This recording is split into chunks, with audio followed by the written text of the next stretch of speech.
Chapter 388. Who's Park Xingtai? He is the #1 TKM doctor in South Korea, and no one can beat him in South Korea. Even in Japan, not many TKM doctors are better than him. In 1995, there was a plague outbreak in South Korea. Many Western experts rushed to South Korea to investigate, but they could not find a vaccine after more than a year.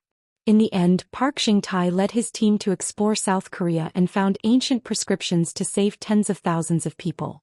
He was hailed as the Korean medical sage by the South Korean government. Due to the 2001 tsunami, there were countless deaths and injuries, and the plague was rampant. Pu Xingtai led the people from TKM to the disaster area, and it only took them 3 days to come up with a method to deal with the virus. In 2005, there was a SARS outbreak in America. It was highly contagious and thousands of people were infected in a week.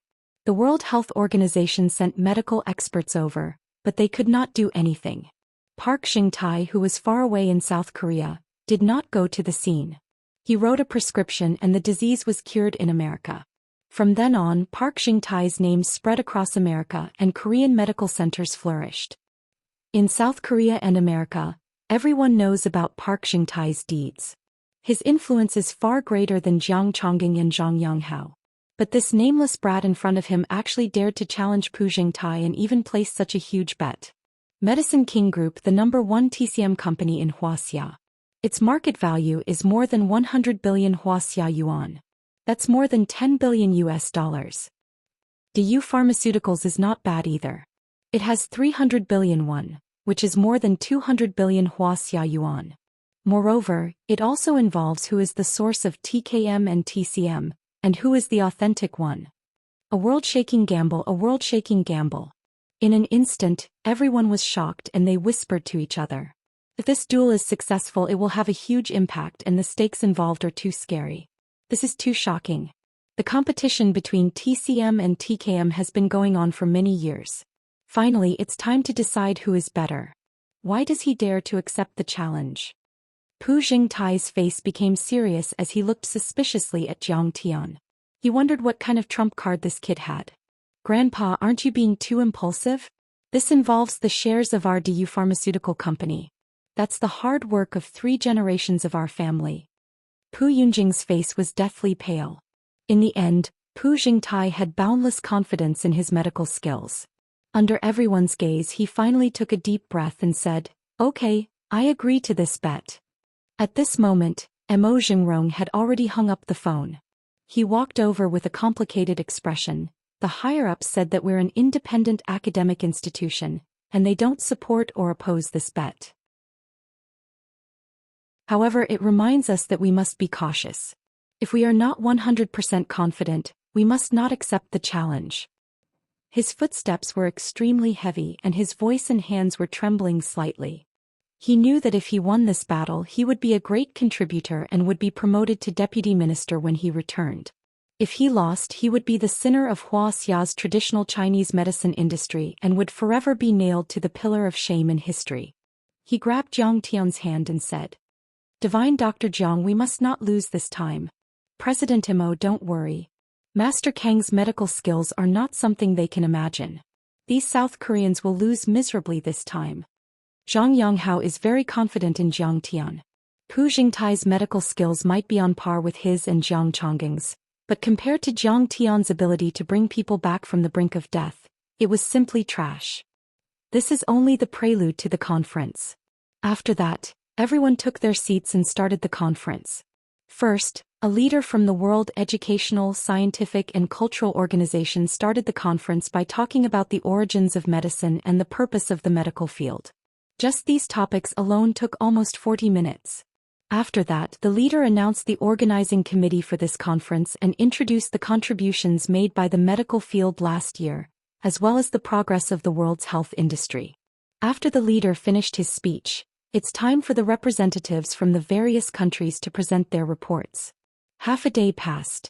The organizing committee organized a sumptuous lunch, and during lunch, Mo Jingrong's phone kept ringing with calls from important figures. Some of them are leaders from the health department, some of them are experts in the medical field, and even his family and friends. Many people are paying close attention to this conference. Sigh. The debate between Divine Dr. Jiang and Park Xingtai in the morning has spread to the entire world in Wuxia. Mo Xingrong hung up the phone and did not answer anyone's call. If Divine Dr. Jiang loses, I will jump down from the top of the exhibition center and never return to China. In response, Jiang Tian smiled and said, Guild leader Mo, you should prepare the money for the meal. After the simple lunch, the conference is supposed to announce TKM's successful application in the afternoon. Park Xingtai will introduce TKM's history and recent developments, and the World Educational, Scientific and Cultural Organization will award relevant certificates. But after Jiang Tian's intervention, the conference's agenda was changed. Charles from the Intangible Cultural Heritage Protection Subcommittee went up to the stage to speak. The gist of it was that a new virus was discovered by the seaside in Cuba, and everyone in a fishing village died from it. Furthermore, it's highly contagious. It can spread through droplets, blood and body fluids, and it's still spreading. After research, the experts from the Washington Medical College came up with several treatment plans, but they all failed. This new virus can't be killed. However, they found the source of the virus. It's a virus carried by a type of fish in the ocean. The fishermen in the village were infected with the virus after eating the fish. Based on the current situation, if they don't come up with an effective treatment plan, this virus will spread to the entire world in 3 months. Furthermore, the mortality rate is a terrifying 98%. Then Charles said, when a global and catastrophic disease spreads, it's time for us medical workers to show our skills. The relevant information has already been sent to everyone, and I hope that all the experts can work together to come up with a solution. These information are all in English. Other countries have translated versions, but we're the only ones in English. They're simply bullying us. Zhang Yonghao opened the information and complained bitterly.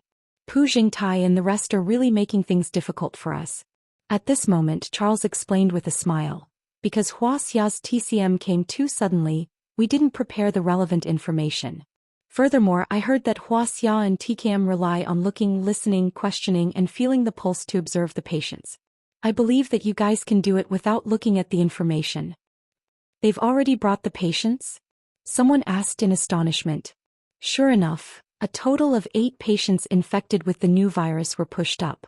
The patient was on his last breath and was in a deep coma. His consciousness was fuzzy and it felt like he would die at any moment. The most terrifying thing was that his body was already festering with dense pustules. Some of them had already festered and yellowish-red pus flowed out. It was a hair-raising sight. Because the virus was highly contagious, the patient was placed in a glass cabin. It had a built-in oxygen input and various vital signs monitoring system that looked very advanced. Let's go. Let's go up and take a look. Many medical workers rubbed their palms and went up to observe. It was said that heroes were born in troubled times, and it was the same for medical workers. This was really the time for them to make a name for themselves. The patient's heartbeat is very weak. I'm afraid that he won't be able to withstand the antiviral drugs. A professor in the field of infectious diseases said with a grave expression. We've already used the usual antiviral drugs and it's twice the usual dosage. Someone looked at the patient's case and was at a loss. At this moment, Pu Jingtai took a look and straightened his back. He stood with his hands behind his back and said, I can treat this disease. Yunjing, bring the medicine. Pu Yunjing immediately walked in with a bowl of medicinal concoction. The medicinal concoction looked yellow and exuded a rich medicinal fragrance. It was obvious that it was brewed with expensive medicinal herbs. He didn't even need to brew the medicine. He clearly knew about the relevant information in advance. This is cheating. Zhang Yonghao said angrily. The medicine isn't steaming. It's already cold. It's clearly prepared in advance. This is too unfair. We protest. Many doctors were so angry that their eyes turned red. At that moment, they realized that the person in charge of the Intangible Cultural Heritage Group, Charles, was in cahoots with Pu Jingtai's family. Pu Jingtai also smiled and said faintly, I never knew that there would be such a patient coming out.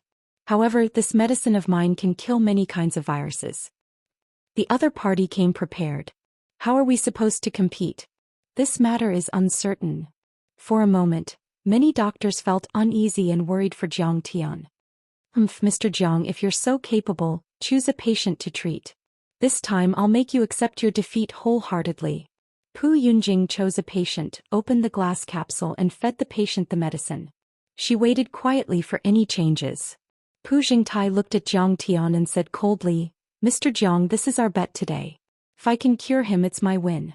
If you can cure him, it's your win. Sure. Jiang Tian's expression was calm, but he had no intention of treating the patient. Why aren't the doctors of Wuxia doing anything? The patient's condition is so serious that even Western medicine can't do anything. What can they do? But Pu Jingtai has a way. He can definitely cure the patient. This time Chinese medicine is bound to lose. They can only become a vassal of TKM. Yeah, they can't even keep the name left behind by their ancestors. How pitiful. Soon half an hour had passed.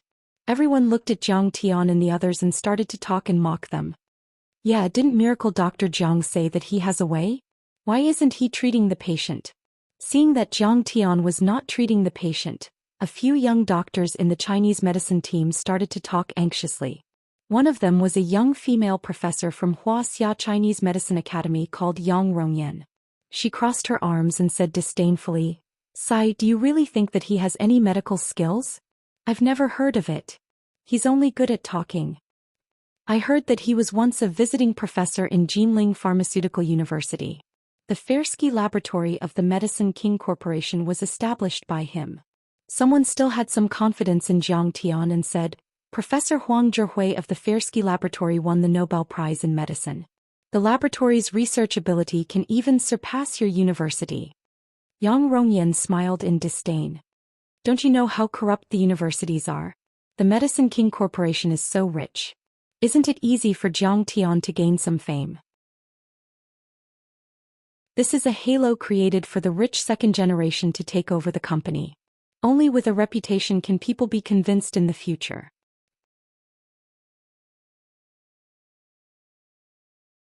Chapter 389. If he's capable, he would have done it long ago. Why would he wait until now? It's a pity that he's putting the fate of Chinese medicine on the line just to please the crowd. He's too selfish. Hearing her words, many people became anxious. Divine Dr. Jiang can't treat him. What should we do? We're in trouble. Unknowingly, an hour had passed. Zhang Yanghao looked at Park Xingtai and said, Mr. Park, you've been using the medicine for so long. Why isn't there any effect? You don't even know that? TKM is different from Western medicine. We need time to treat the symptoms and root cause. We need to wait at least 3 hours for there to be an obvious effect. Park Xingtai said mockingly. But at that moment the patient's body suddenly spasmed. He opened his mouth and spat out a mouthful of blood. Then all the vital signs monitoring the patient's vitals beeped and the red light flashed. His heartbeat is weakening. Respiratory failure. His body temperature is dropping. His heartbeat has stopped and he's in shock. Should we resuscitate him with electric shock? Everyone exclaimed. Park Xingtai was sweating profusely. He panicked and pulled Park Yunjing aside. He whispered anxiously, What's going on? Didn't the experiment say that it's effective? Park Yunjing frowned and said, This virus will mutate on its own. Usually it will mutate once every 3 days. It seems that the virus and its characteristics have mutated, so the medicine we prepared in advance is ineffective. The patient's breathing and heart have stopped. He's dead. Someone lamented. This virus is too strange. Western medicine has been defeated. I didn't expect TKM to fail as well. Are we just going to let this virus spread freely? Isn't this the end of the world? Just when everyone was in despair, an indifferent voice suddenly echoed in the hall. Is he dead? He's just faking his death. A bunch of ignorant and fearless quacks. They're no less than the white-clothed butcher. That sentence was like throwing a tantrum. It could be said that it scolded all the medical experts who tried to treat the patient. Immediately, everyone turned to look at Jiang Tian. Their eyes were burning with anger. If looks could kill, Jiang Tian would have died 100 times. Shameless boasting. If you say that Mr. Park is a quack, then what are you? You're not even a doctor. Jing Chuha pointed at Jiang Tian and scolded. Mr. Park doesn't have a solution, as if you have a solution. The patient's condition is very serious. This is just a normal medical accident. Murder. You're slandering me. Many TKM doctors were looking for Jiang Tian to help Pu Jingtai. Jiang Tian, do you think you're so great? My grandfather can't do it, but you can? At least my grandfather is willing to try, but you don't even have the courage to try. You've still lost this round. Pu Yunjing put her hands on her hips and ground her fine silver teeth. Her face was full of disdain as she argued unreasonably. I have a pill that can cure all diseases. Jiang Tian smiled indifferently. With a wave of his hand, a small medicine bottle suddenly appeared. He handed it to Zhang Yanghao and said, "Feed it to them." Hiss. As soon as these words came out, everyone was shocked. They all sucked in a breath of cold air and looked at Jiang Tian as if they were looking at a monster. Isn't his tone too arrogant? A medicine that can cure 10,000 diseases doesn't conform to basic medical knowledge. As the saying goes, prescribing medicine to the symptoms is the same in both the East and West. A medicine can only cure a few diseases. As they spoke, Zhang Yanghao had already fed the medicine to them. According to Jiang Tian's instructions, he did not close the cabin door. At this moment, Jiang Tian took a silver needle from Xin Mange and flicked it with his fingers. He. Countless silver needles were shot into the acupoints of the patient who was declared dead. Is this Wuxia's acupuncture? This is Wuxia's flying needle technique, also known as qi manipulation. It's really qi manipulation. Look, he's not even touching the silver needles, but the silver needles are vibrating rhythmically. This is too magical. Mysterious Tisu. Someone exclaimed and looked at Jiang Tian in a different light. His accuracy in identifying acupoints and his acupuncture technique is truly unparalleled. Even Yang Rongyan was dumbfounded with her eyes widened. She was born in a medical family and taught in a famous university. She was knowledgeable and knew many famous doctors. But when it came to acupuncture, Jiang Tian could be said to be unparalleled in Wuxia. She had never seen such magical acupuncture technique. This young man from Wuxia is an expert. This was the first time that Pu Jingtai had a grave expression on his face. His brows were locked together as an unprecedented sense of danger surged in his heart. He can't possibly be able to treat this patient, right? Pu Yunjing's face was as pale as paper as her hands trembled. So he does have some skills. The faces of Jing Chuha and many TKM supporters changed. The patient's heart has recovered. The patient is breathing. He's awake. He's opening his eyes. Everyone exclaimed in disbelief. Under Jiang Tian's magical acupuncture technique, the patient actually opened his eyes and his heartbeat became stronger. Then everyone saw a shocking scene. The patient's festering skin was healing at a speed visible to the naked eye. The skin was bright and clean as if it was reborn. Oh my God. The wound is healing at such a speed. This is too terrifying. A miracle. This is definitely a miracle in the history of medicine. No, even a miracle can't be described. This is a miracle. Only a god can do this. Oh my God, what did I just see? Unbelievable. Could it be that the omnipotent God has descended? The entire venue was filled with exclamations. Everyone looked at the magical scene in shock as they looked at Jiang Tian, who was standing with his hands behind his back. Half an hour later, all the patient's skin was healed and they stood up one by one. Oh my God, where am I? Am I dead? Many patients asked in disbelief as they looked at their bodies that seemed to have been reborn. You're already healed because you've met the real God. Many Western medicine doctors said with a smile.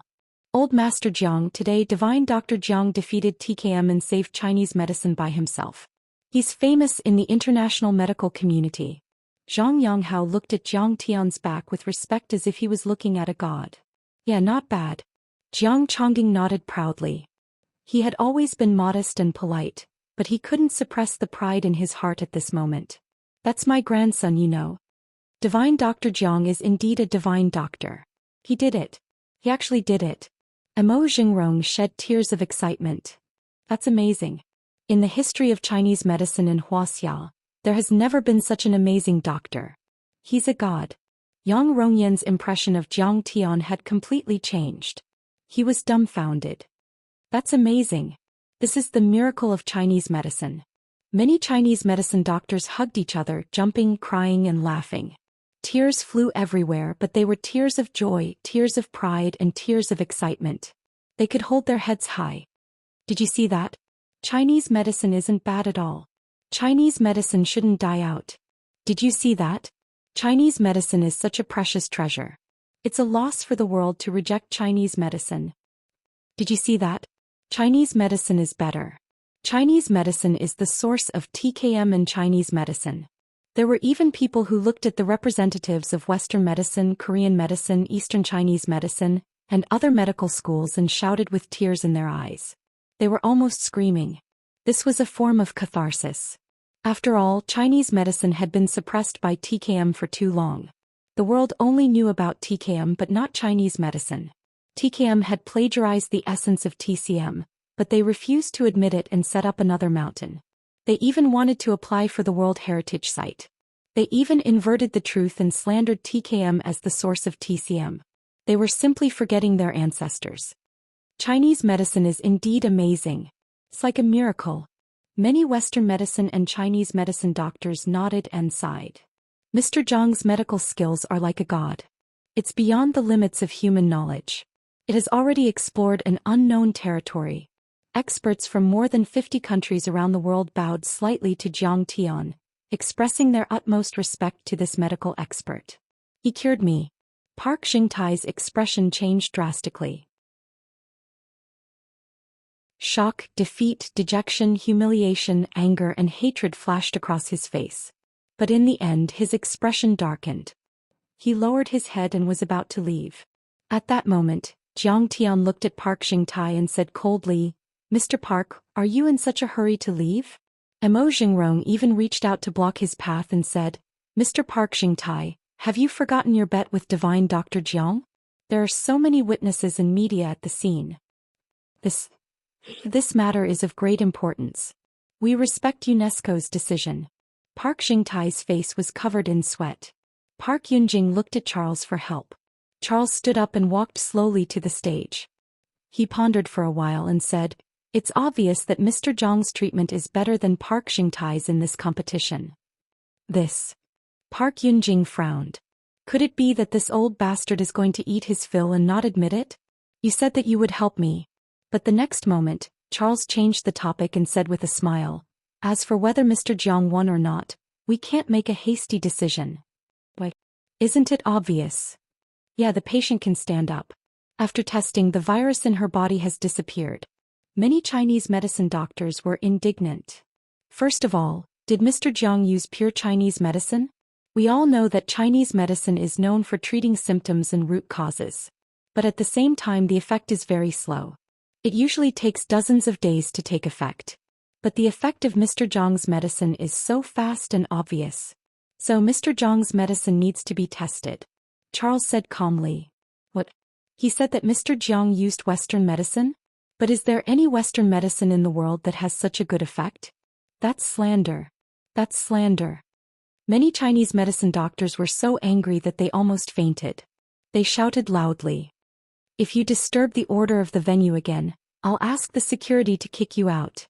Charles said arrogantly. "Let him speak." Zhang Tian said calmly. "Second of all, even if Mr. Jiang used pure Chinese medicine and traditional Chinese medicine, does this mean that Mr. Zhang's medical skills are better than Mr. Park Xingtai's? There's an old saying in Wuxia, horses have messed up hooves and people make mistakes. It means that even the best person will make mistakes. I believe that Mr. Park Xingtai just made a mistake, and Mr. Jiang just happened to encounter a case that he's good at." Charles said with an elegant demeanor. "So, this doesn't prove that Mr. Zhang's medical skills are better than Mr. Park Xingtai's."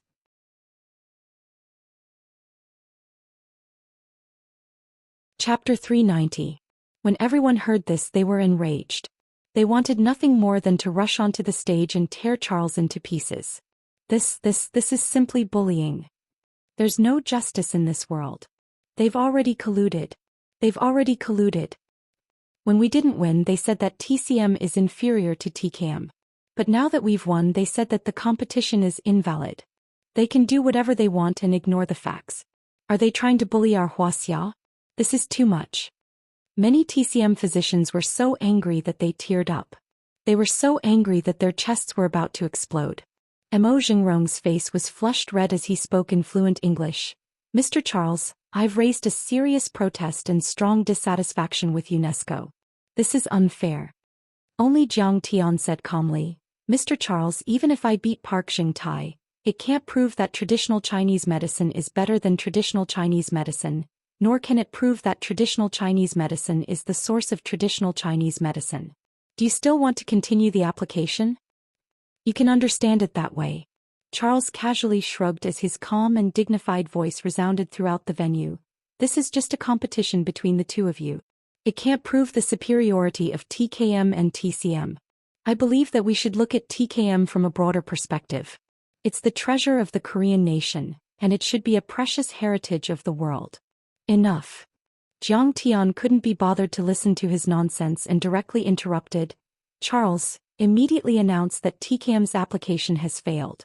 Pak Xing-tai, Pak Yunjing, immediately announce that TKM is a part of TCM, or change your name to TCM. Otherwise, I'll ruin your reputation and make you beg for death. Mr. Jiang, are you joking? Charles was at a loss whether to cry or laugh as he looked at Jiang Tian. He didn't feel anything in his heart and even felt like laughing. He was an official of UNESCO and he had the final say in the application. His position was transcendent, and the appointment could only be made after careful consideration by the leader of UNESCO. But this brat actually dared to boast so shamelessly, saying that he would ruin his reputation. Seeing Charles's attitude, Pak Yunjing knew that TKM would definitely win this round. Like a high and mighty princess, she looked down at Jiang Tian and sneered, Mr. Jiang, do you know that this is already considered a personal threat? I can see. But I also understand the feelings of a loser, so I won't bicker with you. Mr. Jiang, you heard what Mr. Charles said. Daoist Pharmaceutical Company will not give it to you either. Because I also suspect that you are cheating. You are using Western medicine. Pu Xing-tai stood with his hands behind his back and sneered. This is obviously an illegal bet. If he insists on snatching it, then let's go to court. Xing Chuha also sneered in agreement. Their family clans can do whatever they want in South Korea. The judicial department had long been connected. Jiang Tian wanting to take away Daoist Pharmaceutical was simply a fool's dream. Hehe, they really don't know what's good for them. Mange, let them see. Jiang Tian smiled. Yes. Shin Mange immediately went to the multimedia system next to the rostrum. He took out a USB drive and inserted it into the computer. Immediately, a video was played on the big screen. What is she doing? Is she going to talk about the origin of Chinese medicine? Will it work? I have the final say in this place. Charles casually took a sip of tea and did not even turn his head. He was confident that he had Jiang Tian and the rest in his grasp. However, the next moment he saw Pu Yunjing's expression change drastically, and he also heard a voice that scared him out of his wits. Beautiful Ms. Pu, the application for TKM has been approved. You only need to announce it at the venue tomorrow. But you have to fulfill your promise. Charles, I said that I will not mistreat you. Daoist Pharmaceutical Company issued bearer bonds with a face value of 2 million USD. The liquidity in the market is very good, and you can exchange them at any financial institution. Charles instantly felt as if he had fallen into an ice cellar. His hair stood on end as if he had heard the whispers of the devil. Damn it! Turn off the video. He rushed toward Shin Mange like a brown bear and pushed Shin Mange's chest. Slap. Shin Mange raised her hand and gave Charles a big slap on his face, which sent him flying 5 meters away. Charles fell to the ground and shouted, Security staff, get the computer back. What are you waiting for? Hurry up. Pu Yunjing also quickly ordered the bodyguards behind her. It was almost time for the key plot. Yes. Several security guards from the organizing committee and the Park family's private bodyguards rushed toward Shin Mange, punching and kicking. However, they were just ordinary people. How could they be Shin Mange's opponents? Shin Mange's fingers hit the air and knocked down one after another, making them all lose their fighting strength. Ms. Pu is a very trustworthy businesswoman. But the conditions you mentioned before don't seem to be just these, right? Of course I didn't forget. Then there was the sound of violent breathing. The high-definition and censored brawl on the big screen was very exciting. 18 positions were unlocked one after another. Obscenities, lewd laughter and color, smell and taste were all present. Dumbfounded. Everyone looked at Charles and then looked at Pu Yunjing. They only felt that it could be said that it was the most exciting drama they had ever experienced in their lives. At this time they suddenly understood why Jiang Tian was so overbearing. It turned out that he had such a terrible bomb. It was no exaggeration to say that this bomb could not only blow up the results of the application of TKM by Park Xingtai's family, but also destroy UNESCO. Many years later, when everyone drank a glass of wine in the bar and recalled the young man who made a scene at the application of TKM, they could not help but shake their heads and sigh. They gave a thumbs up and praised, "That Wuxia kid is simply too ruthless. This is the biggest scandal in the history of our UNESCO. Charles is the biggest shame in our history." The officials of UNESCO were all livid. They looked at Charles as if they could kill him. Turn off the power. Pu Yunjing only felt dizzy. Her face was red, green and white and finally became completely pale.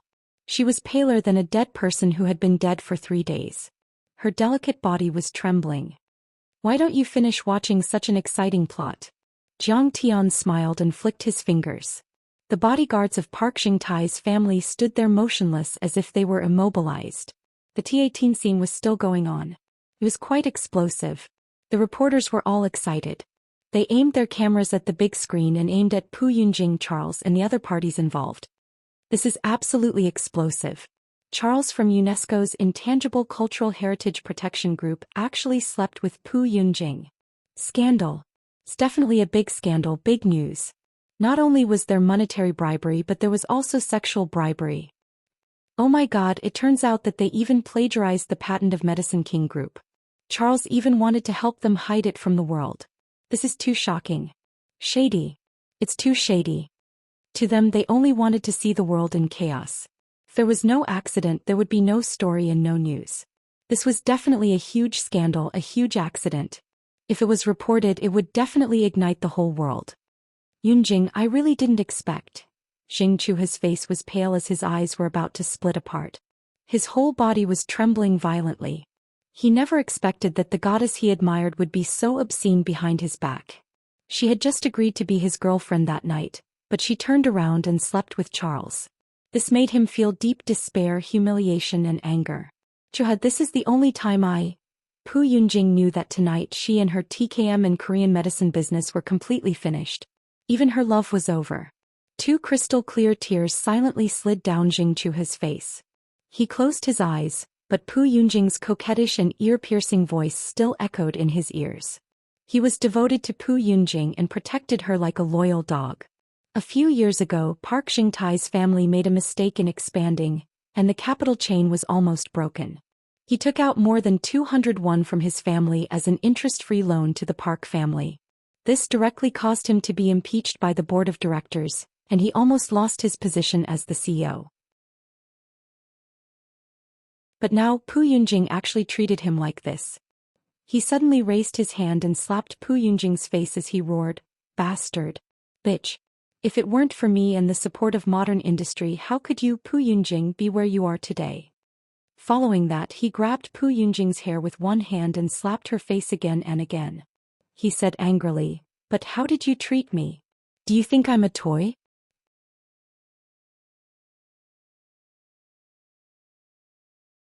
Chapter 391. I was just putting on a show. Pu Yunjing helplessly defended herself as she gave a lame excuse that even she did not believe. For a moment the scene was in chaos. Pu Yunjing's cries and begging for mercy, Xingchu's cursing and beating, Pu Xingtai's persuasion, Cui Juanxi's scream, and Charles's screams all joined together and soared into the sky. Suddenly the sound from the stereo stopped and the image froze. The video ended.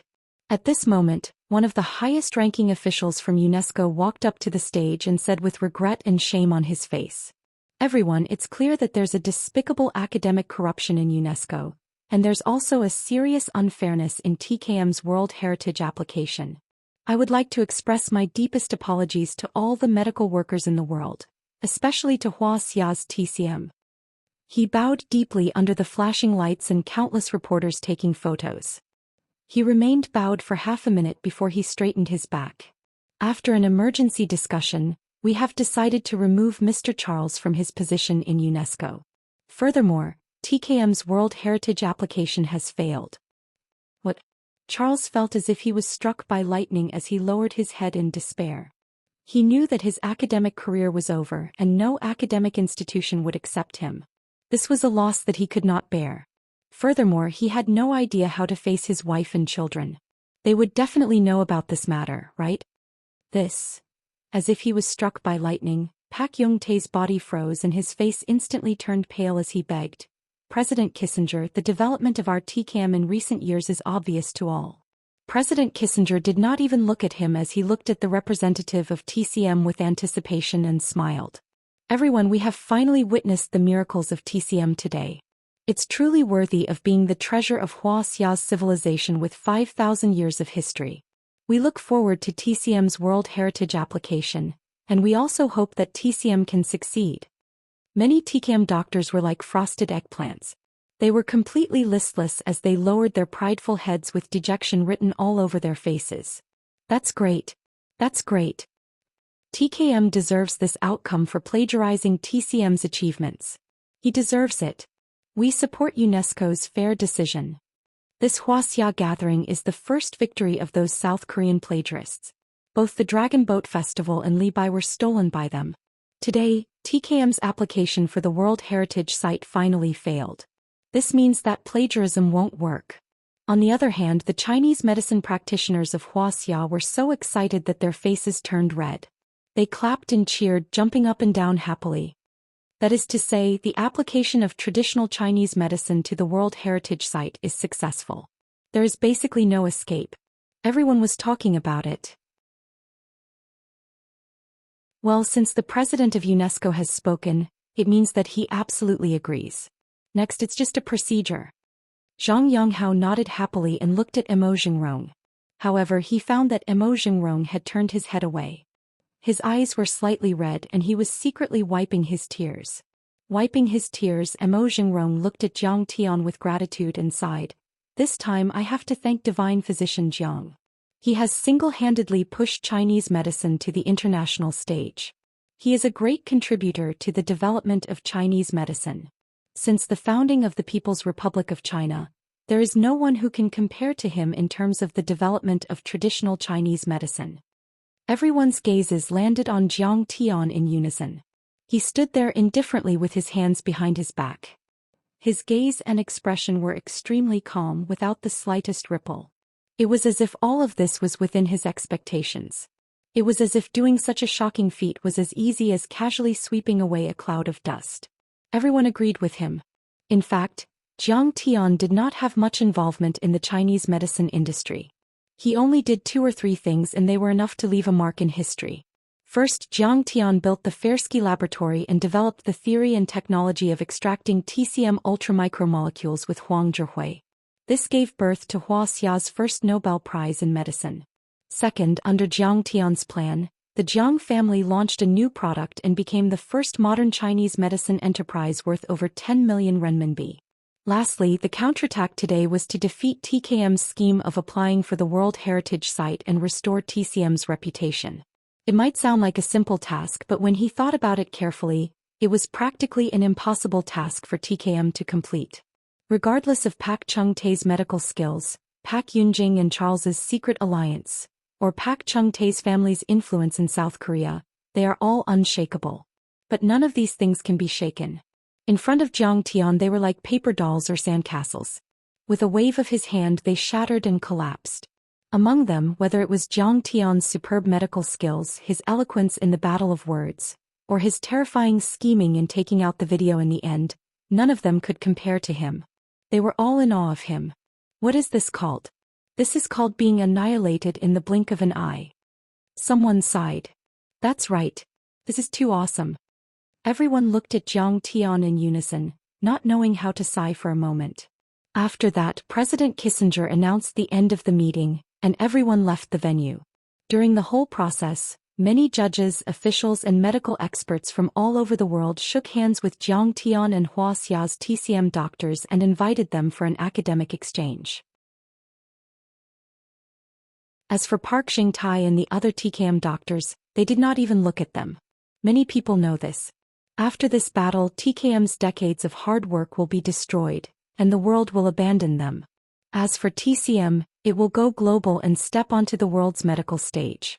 Park Xingtai, you better remember to fulfill your end of the bet. Don't wait for me to take away your DU pharmaceutical company's assets. I don't have time for that. You better come to me yourself. Jiang Tian smiled and left. Do you think I will give up? Park Xingtai's face turned pale and he waved his arms angrily. No. Kim did not lose. Park Xingtai did not lose. You will not get what you want. This is South Korea, not Wuxia. This is not a place where you TCM doctors can do whatever you want. This incident spread like wildfire throughout South Korea, Wuxia, and the rest of the world. Many media outlets were present at the scene, and they reported on this incident. Soon, this incident became the headlines of many media outlets. This is simply too heaven-defying. Wuxia's TCM is amazing. Many medical professors and researchers were studying that magical video and they were shocked by it. This is the best way to show our country's strength. That's right. He had foiled the Koreans' conspiracy. This is awesome. Many Chinese physicians were elated. Miracle Dr. Jiang Tian had become a national hero in everyone's hearts. Although the South Korean government had restricted Park Yunjing's video and asked the reporters to delete it out of humanitarian reasons, the sex bribery scandal still spread. I thought TKM is amazing, but it turns out it was all because of selling its body. TCM is the source of TKM and is the best. We must choose TCM in the future and reject TKM. TKM is cheating the world and plagiarizing TCM's achievements. We must boycott them. They are thieves and we must chase them out of our cities. Places like Washington, New York, London, etc. have strong IP protection. Many citizens are disgusted by Park Yunjing's sexual bribery and TKM's actions. Some people even took action. They put up banners in front of TKM's clinics and protested loudly. Soon, TKM is like a rat on the street and everyone wants to beat it up.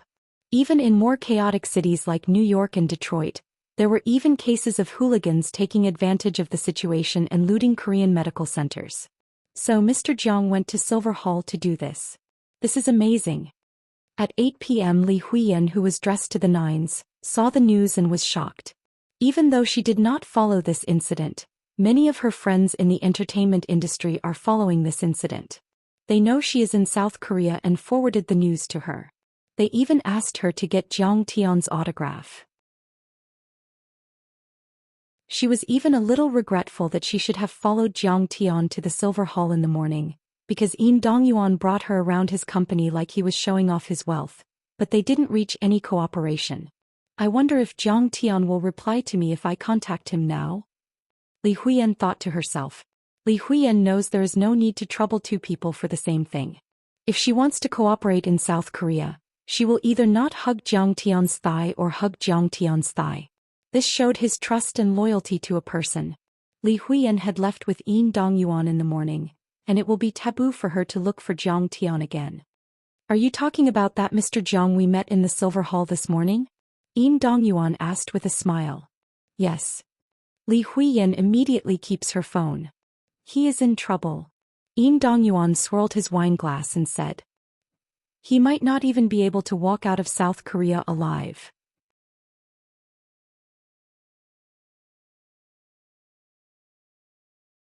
Chapter 392. What did you say? Li Huiyan asked in disbelief. Mr. Jiang is very famous in Wuxia, and he has a terrifying influence in South and East China. Don't tell me that you guys want to make a move. It's a pity that he is in Wuxia. Yin Dongyuan smiled and replied in disdain, no wonder you wanted to follow him this morning.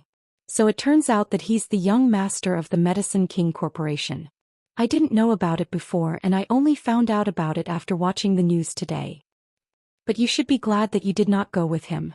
If you went with him you might be a corpse by now. What? Li Huiyan's heart was pounding. Yin Dongyuan shook his head. The Park family had suffered a great loss this time, and Park Yunjing had hired a hitman to make a move. Furthermore, you should know that this is a national humiliation for South Korea. All the government will support the Park family. How can you guys do this?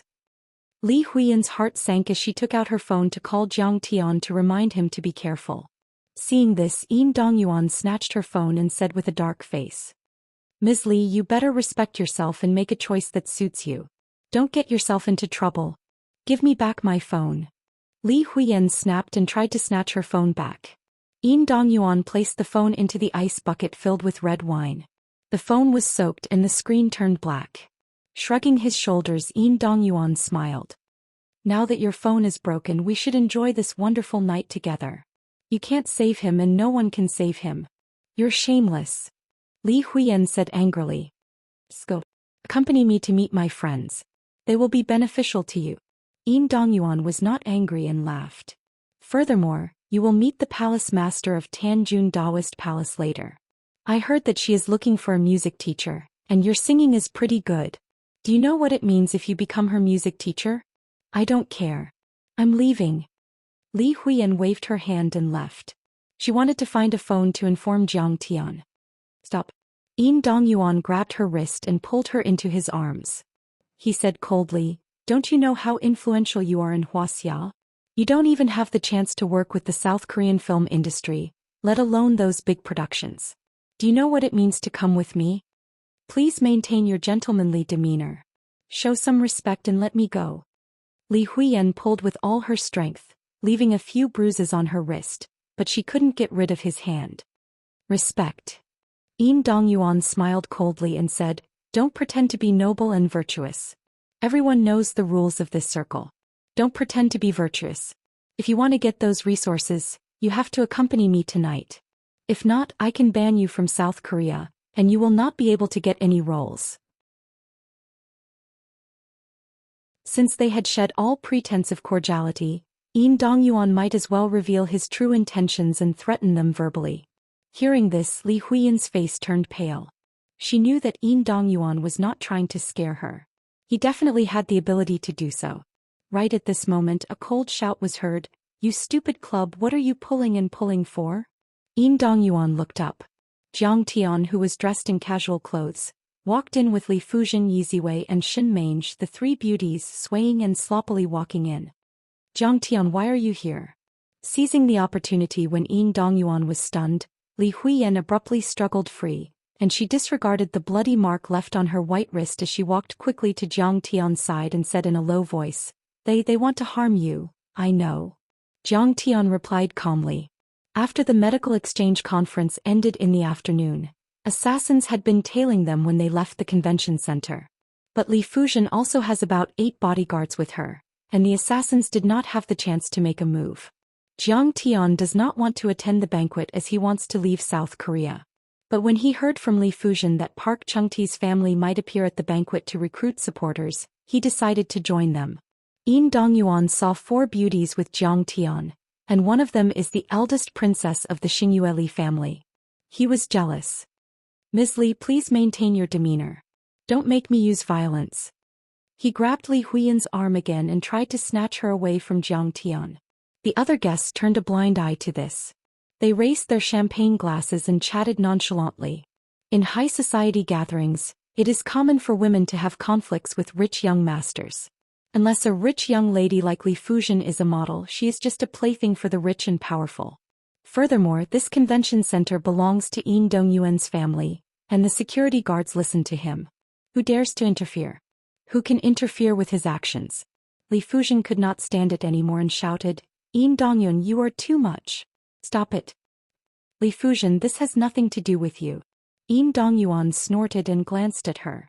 Xingyue Li family is more powerful than Letian Entertainment, but Yin Dongyuan is the heir of Letian Entertainment. The heir of Xingyue Li family is the mysterious Li Yinxin. Perhaps when Li Jianxi and Li Yinxin appeared, he needed to be cautious and courteous. However, as for Li Fuzhen, he really didn't care. You're so rude. You've lost the demeanor of the upper class. Li Fuzhen angrily reprimanded. 3 days ago, I had brought her to 4 film companies' investors and introduced 5 directors to her. Yin Dongyuan replied disdainfully. Do you think all these are free? Do you think she does not know the rules of the industry and the price she is about to pay? Now she stood me up. Does she think I am an idiot? Li Huiyan's face turned pale and she lowered her head, not daring to look into Jiang Tian's eyes. Actually, she had never agreed to this kind of deal, But she was also worried that Zhang Tian would think that she was the kind of person who relied on her body to climb up the ranks. He'll probably despise me and ignore me in the future. Li Fuzhen looked at Zhang Tian helplessly. If she is Zhang Tian's woman or even his friend, she will help him. But now she feels that this face is not qualified to be Zhang Tian's friend. Just when Li Huiyan is in despair, Zhang Tian said calmly, "You idiot. You don't know what's going on." "What did you say?" Yin Dongyuan's eyes turned red and he gritted his teeth. This brat is too arrogant. His words are all about idiots, just like what the rumors say. He stepped on Jing Chuha and Pu Yunjing in the morning and now he wants to step on me? Idiot. Your hearing is too bad. Zhang Tian took a glass of champagne from Li Fuzhen and looked down at Yin Dongyuan. Li Huiyan is willing to act in your movie and she is giving you all face. You're really a toad lusting after a swan's meat. Li Huiyan looked at Zhang Tian in disbelief. She was filled with gratitude. She didn't think that Zhang Tian would be willing to speak up for her, and in such a domineering manner. Yin Dongyuan was so angry that his liver trembled. You're twisting words and forcing logic. Everyone knows that our South Korean film industry is more developed than yours. She made use of my resources and she has to pay the price. Get lost. Li Fuzhen saw Zhang Tian's attitude and immediately points at Yin Dongyuan. How dare you speak to Master Kong in this manner? Are you seeking death? Miss Li, Mr. Yin, what is going on? When Li Fuzhen spoke to Yin Dongyuan again, a few big shots from the entertainment industry came over to ask about the situation. Yin Dongyuan can bully a Wuxia celebrity like Li Huiyan, but it is a big deal when Li Fuzhen is involved. If Li Fuzhen bullies Yin Dongyuan, the entire South Korean film industry will be embarrassed. That's why they came over to help Yin Dongyuan. These few big shots from the entertainment industry are famous investors and directors. One of them, Yin Digwe, had won South Korea's Golden Bell Award for Best Director and an Oscar award. He had won countless awards and his hands are sore. Yin Dongyuan started to tell Li Huiyan about how she seduced him and is willing to spend a few nights with him to introduce investors to him. But Yin Dongyuan abhorred such behavior and sternly refused. Now Li Huiyan brought her assistant and friends to pester and threaten him. You are slandering me. Li Huiyan almost cried when she heard what Yin Digwe said. Yin Digwe laughed. Wuxia's film industry is filthy, and I did not expect Miss Li to bring these bad habits to our South Korea. Damn it. Yin Digwe looks at Li Huiyan coldly and sneered. I am representing the South Korean film industry to announce that we will ban Miss Li Huiyan forever. Please leave. You all are bullying me. What right do you all have to ban me? Li Huiyan cried. Because Mr. Yin Digwe is South Korea's most famous director and the president of South Korea's Film and Television Association. Yin Dongyuan laughed and said with a dark expression, Miss Li Huiyan, if you are willing to come to my villa in Westwater Cave tonight to apologize to me, I might ask Mr. Yin Digwe to take back his order. Yin Dongyuan is determined to get what he wants. He does not believe Li Huiyan is willing to give up the South Korean market and opportunities. He had played this kind of trick too many times and it worked every time. No one could withstand this kind of terrifying pressure. Many South Korean film industry moguls are looking at Li Huiyan like a cat playing with a mouse. I will not apologize to you. Dream on. Li Huiyan took a deep breath and said coldly. Yin Dongyuan's face froze and he laughed. Have you considered it carefully? Do you know what you are rejecting? If I am willing, we will let you win the Big Bell Award soon. Li Huiyan looked at Zhang Tian and said firmly. I know, but I refuse. Are you retarded? Yin Dongyuan asked in disbelief. You are the one who is retarded. Zhang Tian laughed. What's so great about the Big Bell Award? What's so great about the Oscars? It's like trash. You think you can fool girls with this thing and these ridiculous chips? You're really confident. What a joke.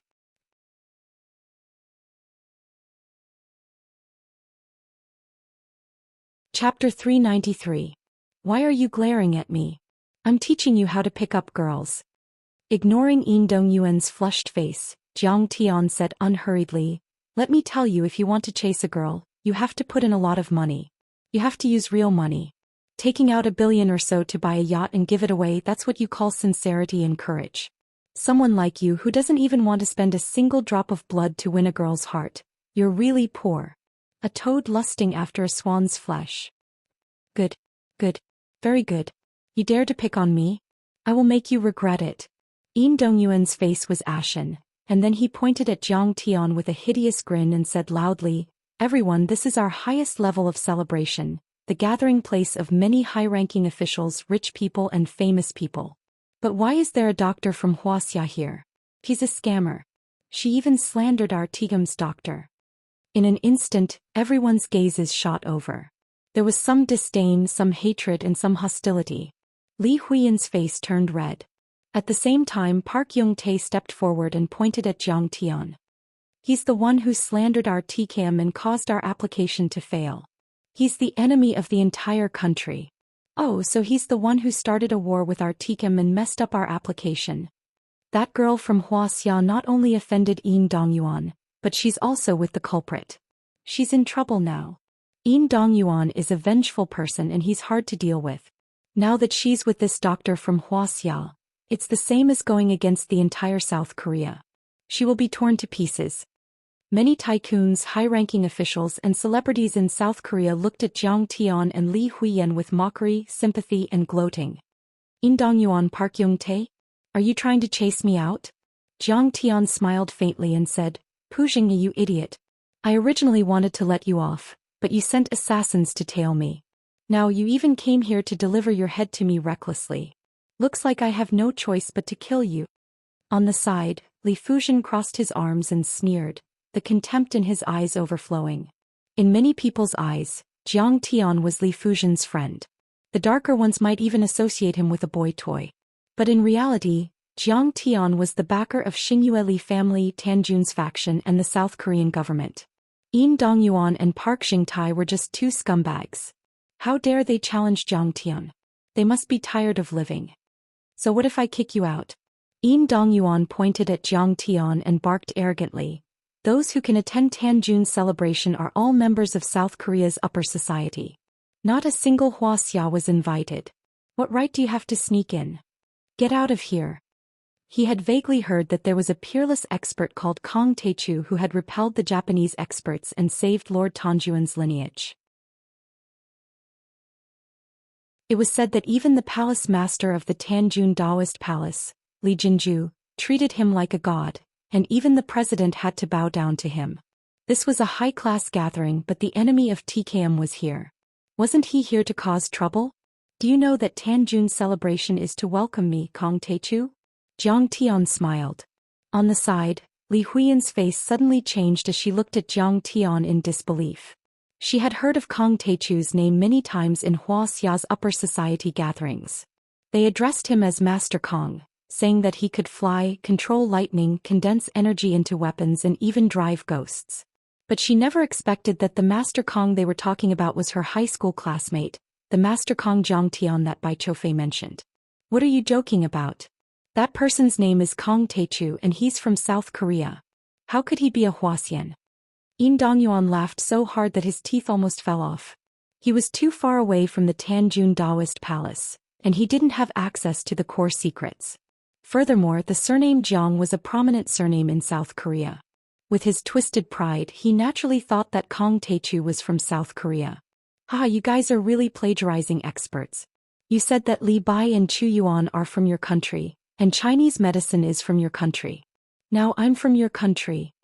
Jiang Tian didn't feel anything in his heart and he even felt like laughing.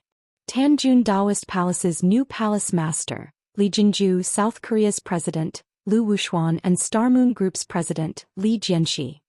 Korean Residential Group's chairman, Choi Myung-do and Hyundai Industries chairman. "Greetings, Mr. Kong Taechu." It was also at this moment that a loud singing voice resounded throughout the entire venue. Everyone's face changed and they turned around.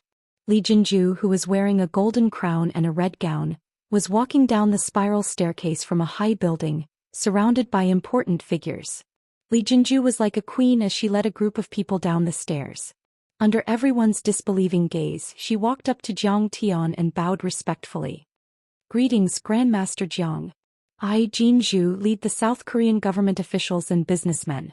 Li Jinju bowed down gracefully, lowering her noble head and crawling in front of Jiang Tian. Her smooth forehead lightly touched Jiang Tian's shoes. Behind her, Li Jianxi also knelt on the ground. Many tycoons and government officials followed suit. Only Lu Wuxuan didn't kneel. However, he still bowed deeply to Jiang Tian to show his respect to this peerless overlord who had saved the Tanjun family and the spirit of South Korea. He is Kong Taechu. Yin Dongyuan was shocked as if he had seen a ghost. Oh my god.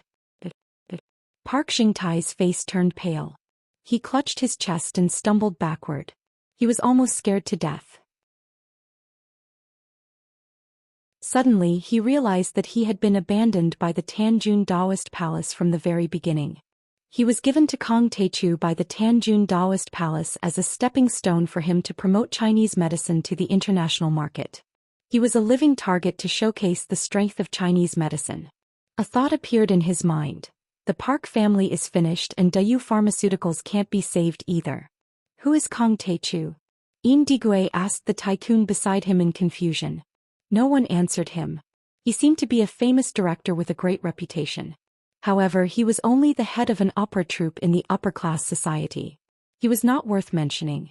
Moreover, they knew that this person had offended Kong Taechu, and his career as an artist was about to end. All right, Jinju, get up.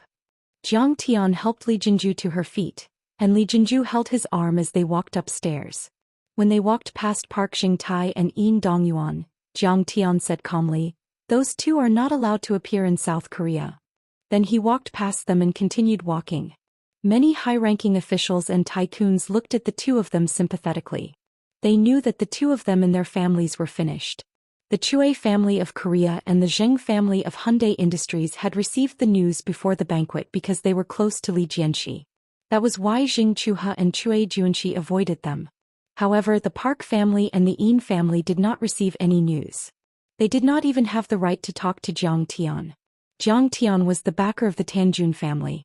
Even the South Korean government needed his help. That was because Tan Yong's faction was the only superpower in South Korea. Now that it had fallen, many of its officials and tycoons were exposed to the claws of the world's superpowers. Only Jiang Tiankai could protect him.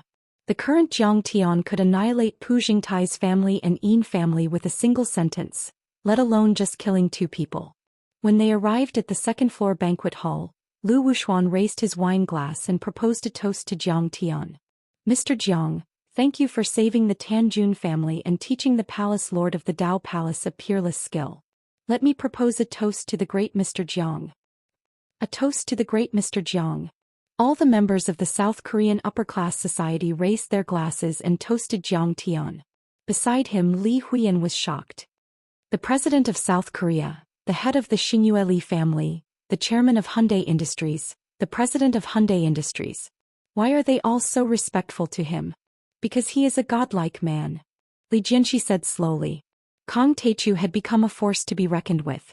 He alone could suppress an entire country.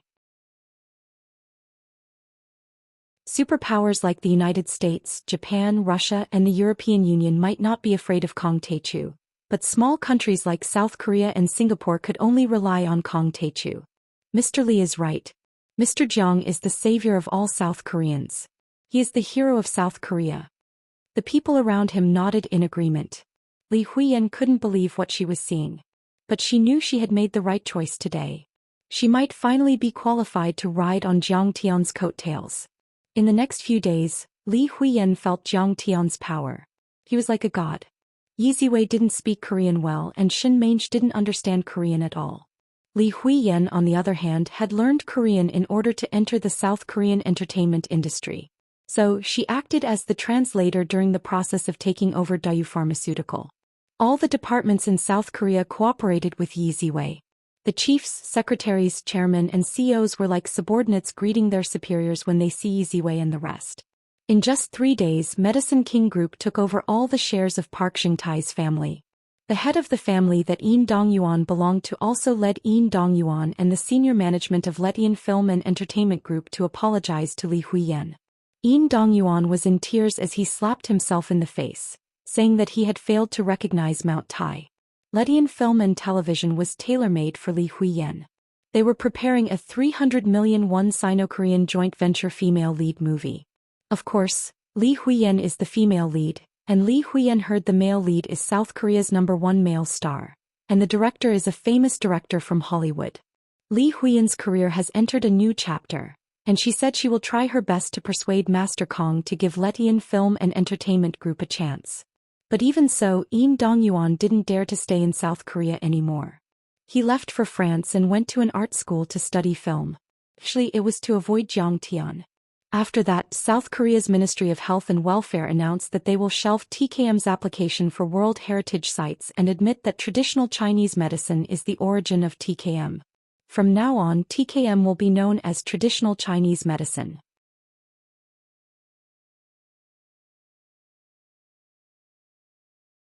Chapter 394. Thus, Pak Yong-tae publicly apologized to China's TCM Association and the Medicine King Corporation for his actions. He was also sentenced to 10 years in prison for patent infringement.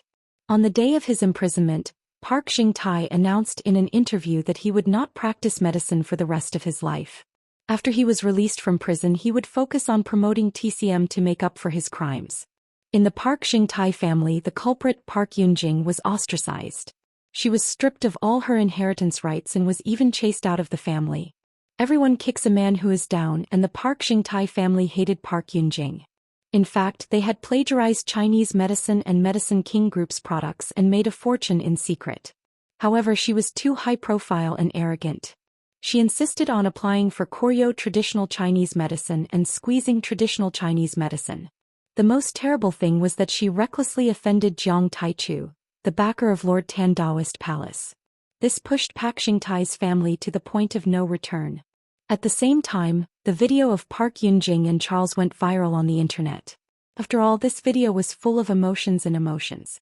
It was very clear and was very enjoyable to watch. It was way better than the 2008 Hong Kong video by photographer Chen.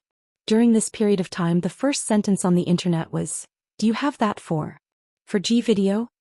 Pu Yoon-jing, who had lost her status, wealth and reputation in one night, whose soul had been torn to shreds by despair, humiliation, resentment and regret, drank 10 bottles of bamboo charcoal soju that night. In the Daewoo Pharmaceutical Company's headquarters office building, she jumped and fell into a pool of bloody pulp, ending her sad and miserable life. But the South Korean government kept a low profile on this matter, and no media was allowed to report it. They could only say that Park Yoon-jing died in a car accident. This shocking news was only secretly circulated within a small circle of the upper class. The battle between TCM and TKM also came to an end with Park Yoon-jing's suicide. Park Jing-tae family, the leader of TKM, lost everything. Their assets were seized, their founder was imprisoned, and their CEO committed suicide. Even the Hyundai Industries, Daehan Housing and many other companies and financial groups that had helped them in the past were affected to varying degrees. This incident had a far-reaching impact, and some financial observers claimed that this incident might even change the industrial structure of South Korea. As for Jiang Tian, he did not care about any of this. In his eyes, whether it was Pu Jing-tae, Pu Yoon-jing or Jing Chu-ha, they were all just ants that he could casually slap to death. He refused the visits of many high-ranking officials, tycoons and family heads. Instead, he stayed at the Tanjun Daoist Palace to guide Li Jinju's cultivation. He also taught her a set of sword art, the Taishan 13 swords. Now she was as powerful as the transcendent state. Unknowingly, Wuxia's National Day arrived. On this day, Jiang Tian, who had finished teaching, smiled and said, "Yes, stepping onto Japanese soil on Wuxia's National Day is very memorable. Master, are you going to fight the Japanese experts?" Li Jinju was eager to give it a try. "Yeah, why? Do you want to go too?" Jiang Tian raised his eyebrows and asked. "Master raised my cultivation and taught me sword techniques. However, Master also said that the best way to raise one's cultivation is to fight and kill. I think I should try it out." Li Jinju's face was full of pleading as she said in a delicate voice, "What you said makes sense. Let's go." Jiang Tian waved his hand and the little black flying sword appeared in front of the two of them. It was not the first time Li Jinju had flown on a flying sword. Since she had cultivated, she was full of excitement and anticipation. He was not afraid at all. She went out and said to her subordinates, "I'm going out to play for a while. Don't look for me." Then she stepped onto Jiang Tian's flying sword. The flying sword cut through the air and headed south.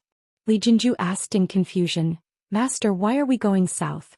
Shouldn't we be going east?" Don't you know that every time Wuxia's National Day, a group of patriots will go there to cause trouble? Jiang Tian said with a smile. In his previous life, although Jiang Tian was a good-for-nothing, he was actually a nationalistic youth. However, at that time his ability was limited and he could only stop there. To put it bluntly, he was the keyboard warrior that everyone despised on the internet. However, things were different in this life. With Jiang Tian's ability, he could easily sweep away a few Japanese patrol ships. Bang! The flying sword broke through the speed of sound, leaving a trail of white turbulence in its wake. It was so fast that it was breathtaking. Li Jinju hugged Jiang Tian's waist tightly. Her eyes were filled with intoxication. The vast sea stretched as far as the eye could see. A bright moon rose from the sea. A speedboat that was 15 meters long and 3 meters wide sailed out of Ningbo and headed east. On the speedboat, more than a dozen hot-blooded youths were waving red flags. They were in high spirits. This team was formed by a group of patriotic netizens. The members on the boat were very complicated. There were workers, university students, farmers, white-collar workers, boxing coaches, and so on. They came from all over the motherland and spoke with different accents. However, because of the same goal, they were as close as brothers. This speedboat was a high-speed motorboat. If it was equipped with naval cannons and torpedoes, it could be used as a surveillance ship. Of course, the surveillance ship would not support such a disorganized and undisciplined patriotic activity. There was no Wuxia sea surveillance painted on the hull. It was purely a private recreational speedboat. But for the sake of convenience, they still spray-painted the words "family photo." This motorboat was provided by a young man named Duan Haiyang. This guy was a rich second generation. He was the owner of the hot-blooded Save China Forum. His family was in the seafood business and he was also the organizer of this activity. Duan Haiyang was wearing the outfit of Captain Jack of the Pirates of the Caribbean that he bought online. He even imitated Captain Jack's smoky makeup. With a cigarette in his mouth, he looked straight ahead with a deep gaze as he steered the rudder. He looked majestic and insufferably arrogant. In the cabin, there were more than a dozen patriots gathered together, singing revolutionary songs and talking and laughing. Zhou Xian was holding a whetstone and sharpening a sharp dagger. His eyes were deep and his face was expressionless. He was so cool that no one had friends. He was muscular and was a boxing coach. He said that he could defeat a special forces soldier. No one knew if it was true or not. He was the military force of this activity. There was another girl named Hao Zi. She was 22 years old and a student of Yenjing University. She was in the history department and looked pure and beautiful. She was the contact person and was also in charge of everyone's logistics. Netizens gathered from all over the country and she was in charge of contacting them. There was another boy who led everyone to sing. His name was Emogu. He was a student of Beijing Normal University's Music Education College. He was 1.8 meters tall and handsome. He had participated in the Super Voice talent show.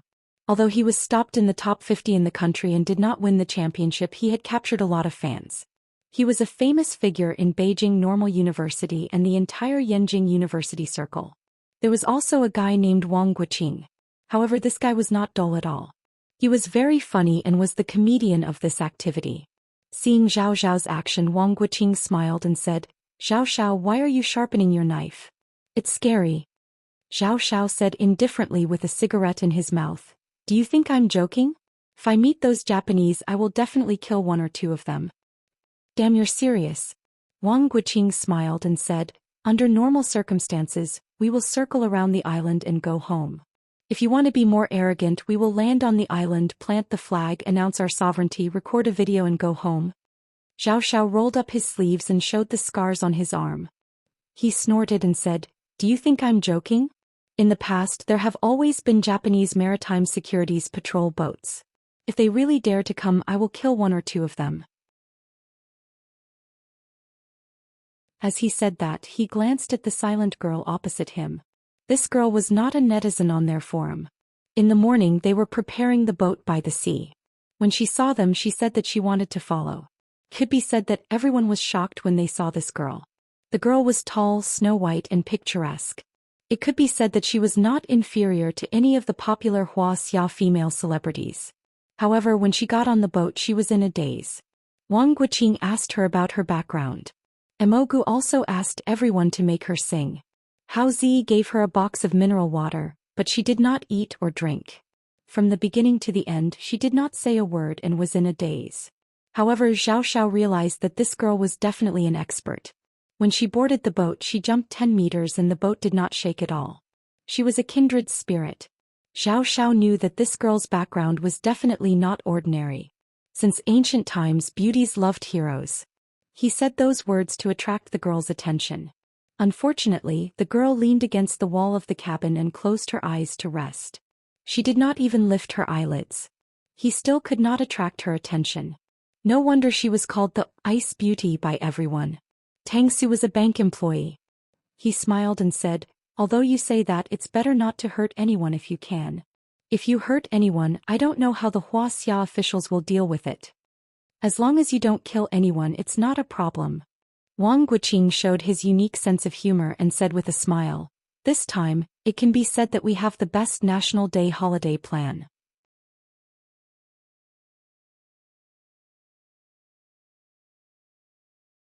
Chapter 395. Boom. Everyone burst into laughter. Wang Guqing, it's a waste of your talent if you don't go to Diyun Society. Tang Su smiled. Wang Guqing chuckled, I'm not wrong. Traveling between 2 countries and 3 places without spending a single cent is natural and pollution-free. It's also very meaningful. Don't you think so? As he spoke, he glanced at the Ice Beauty beside him. The Ice Beauty opened her eyes this time, but she was playing with her phone. She seemed to be paying attention to the news of TKM's application. Wang Guqing thought to himself, I can tell that she's a patriotic youth, but why doesn't she get along well with everyone? I think that protecting fishing is a way to arouse the people's patriotism. Most importantly, we have to bring this spirit of protecting fishing and patriotism into all aspects of our lives. Emogu said with a solemn expression, we have to boycott Japanese goods and reduce tourism to Japan. The government can restrict the export of special resources, especially rare earth. He then talked about the relationship between rare earth resources, Japanese electric vehicles and energy-saving home appliances. His data was detailed and logical. He explained the profound in simple terms and even reached the strategic level. As expected of a top student from Beijing Normal University. As he spoke, Hao Zi and the other female university students nodded their heads and looked at him with admiration. They almost took out their notebooks and wrote down his golden words word by word. But unfortunately, the Ice Beauty on the other side still didn't say a word, concentrating on swiping her phone. Wang Guqing looked at the girl's phone and smiled. That doctor called Jiang Tian on the news is pretty amazing.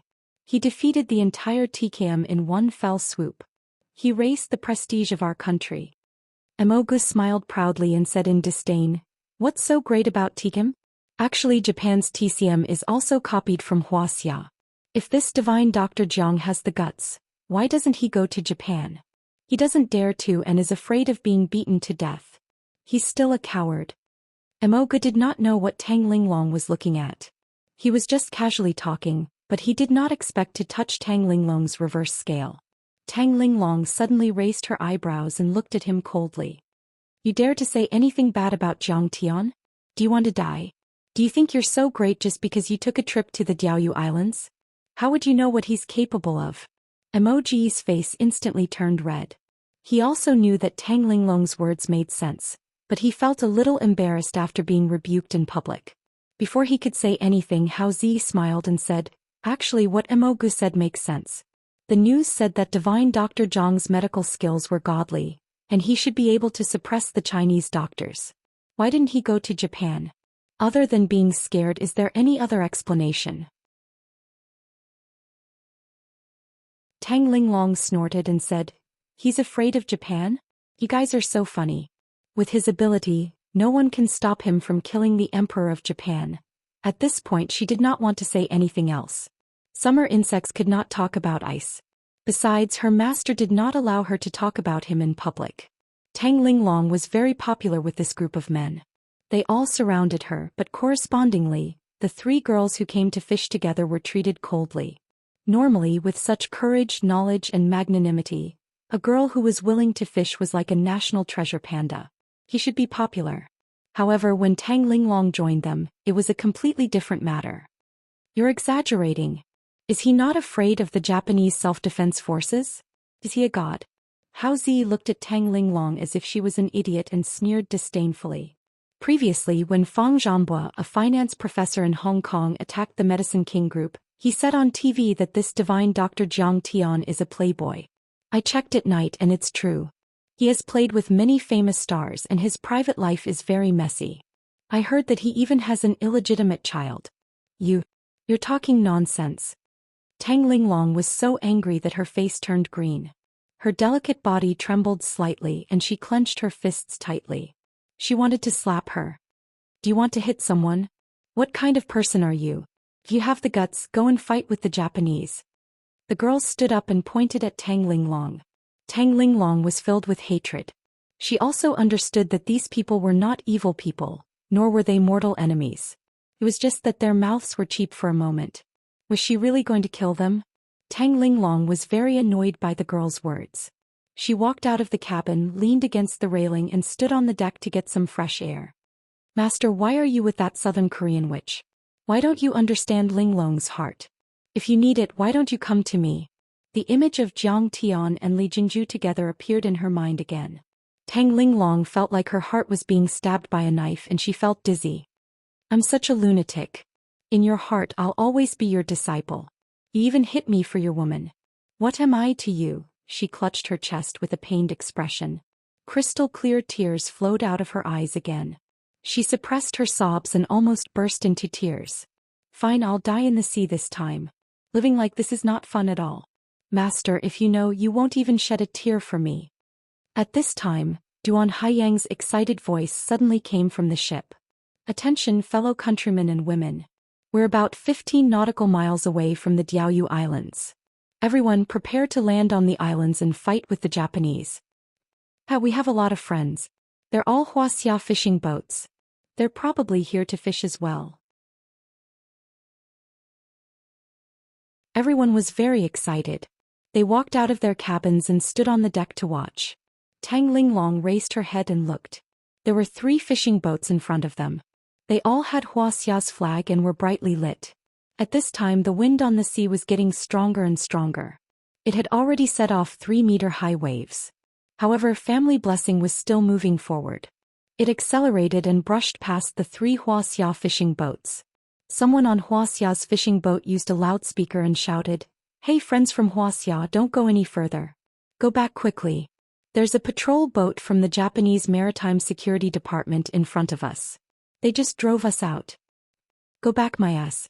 This time we're going to fight with the Japanese." Zhou Xian said proudly with a cigarette in his mouth. Emoji's eyes were burning with the flames of battle. He recited a poem with a solemn face. I hope the cold star doesn't notice. I sacrifice my blood in the yellow sands. I'll wear golden armor after 100 battles. I won't return until I've defeated Lu Lan. Hao Zi and the other girls held hands. They were nervous and excited.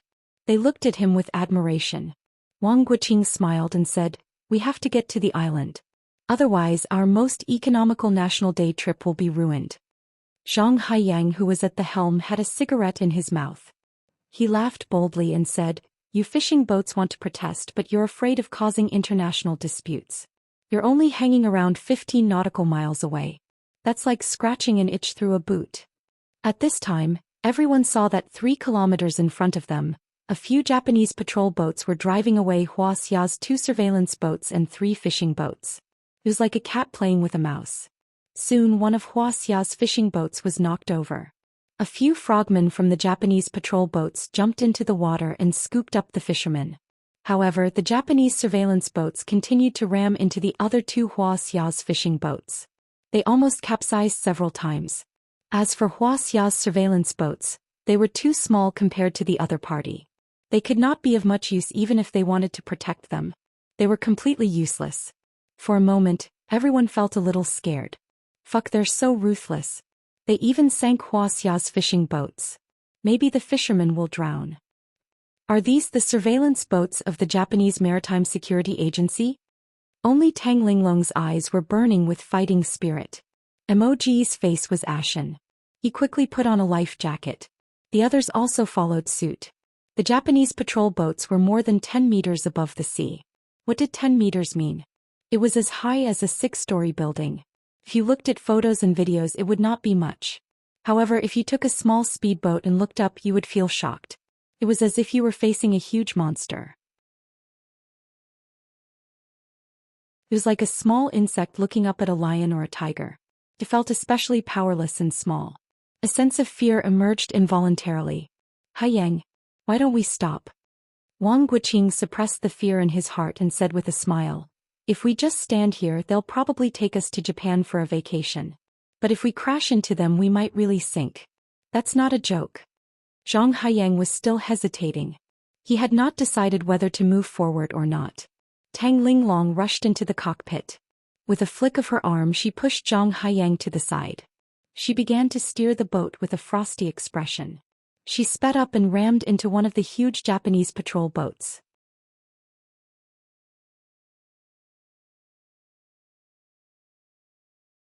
Chapter 396. Fuck, you don't want to live anymore. Zhang Haiyang was so scared that his face turned pale. I don't want to live anymore, but I won't let you die with me. Tang Linglong glanced at him coldly.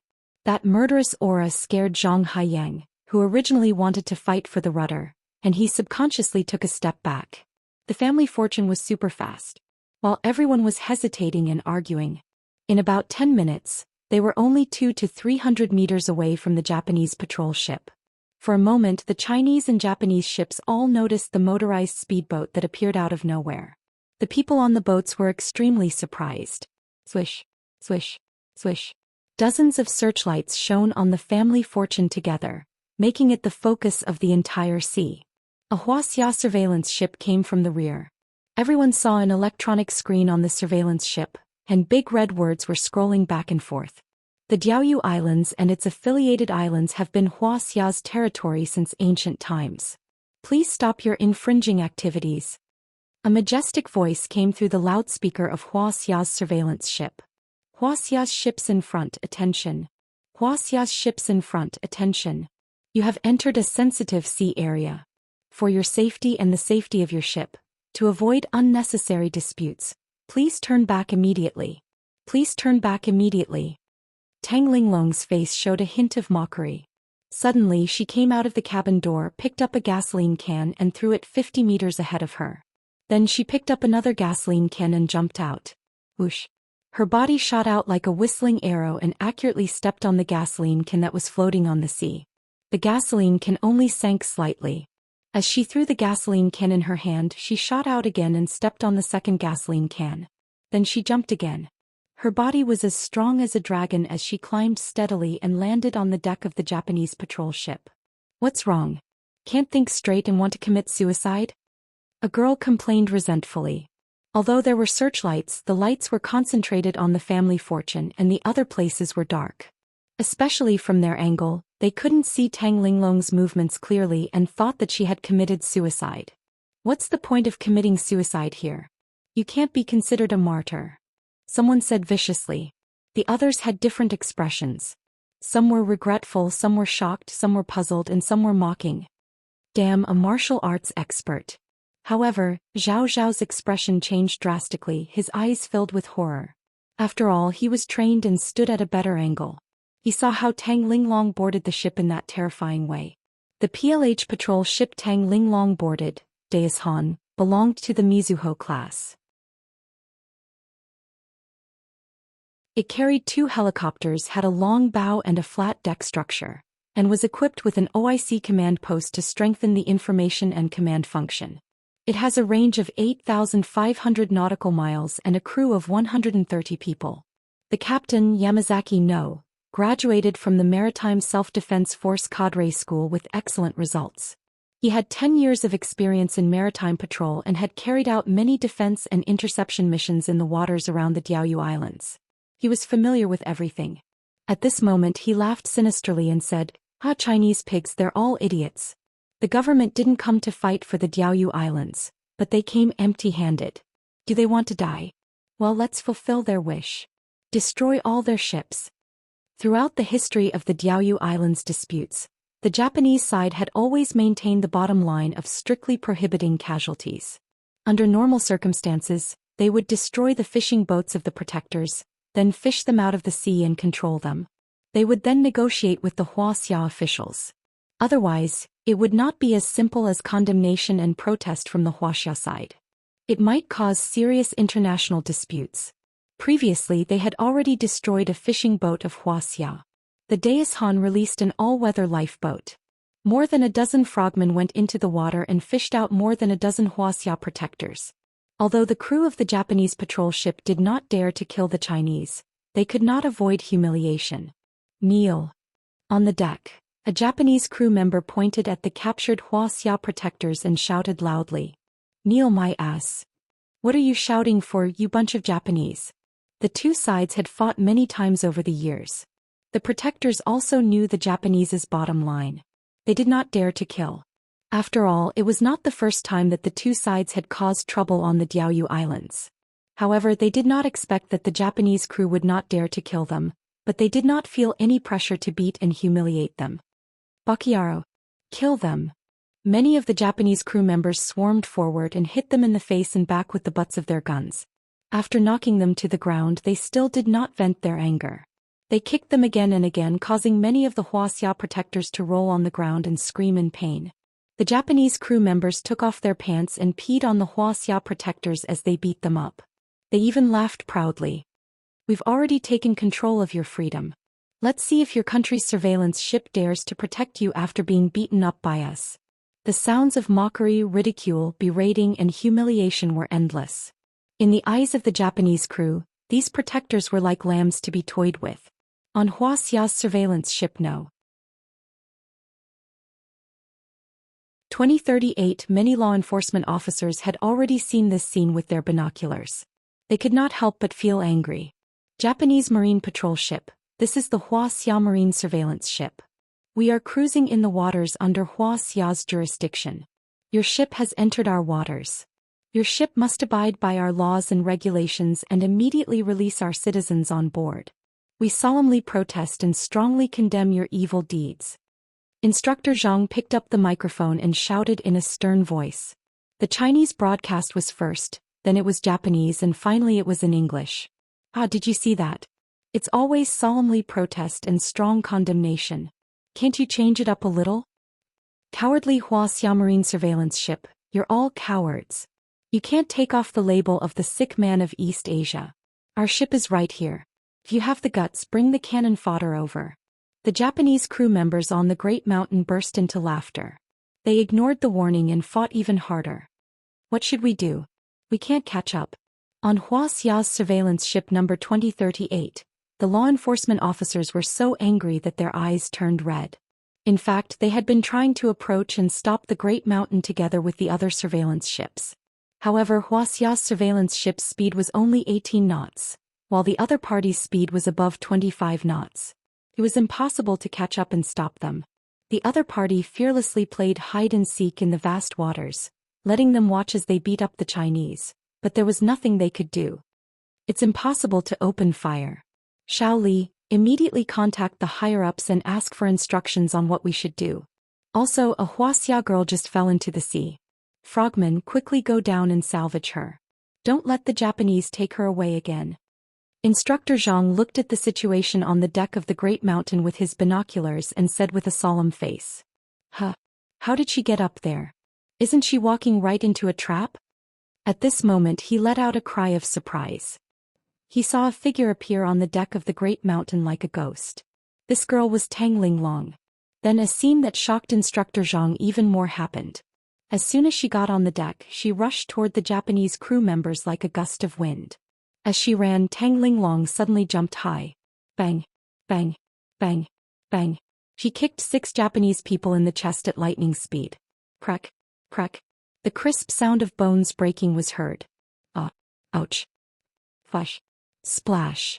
Screams and sounds of people falling into the water were mixed together. The 6 Japanese people were kicked to death by Tang Linglong and fell into the sea. What? Many of the Japanese crew members were shocked when they saw this. Before they could raise their guns, Tang Linglong's vigorous figure had already rushed into the sky. After the 6 Japanese people who were kicked by Tang Linglong fell into the sea, a large area of the sea was immediately stained with their blood.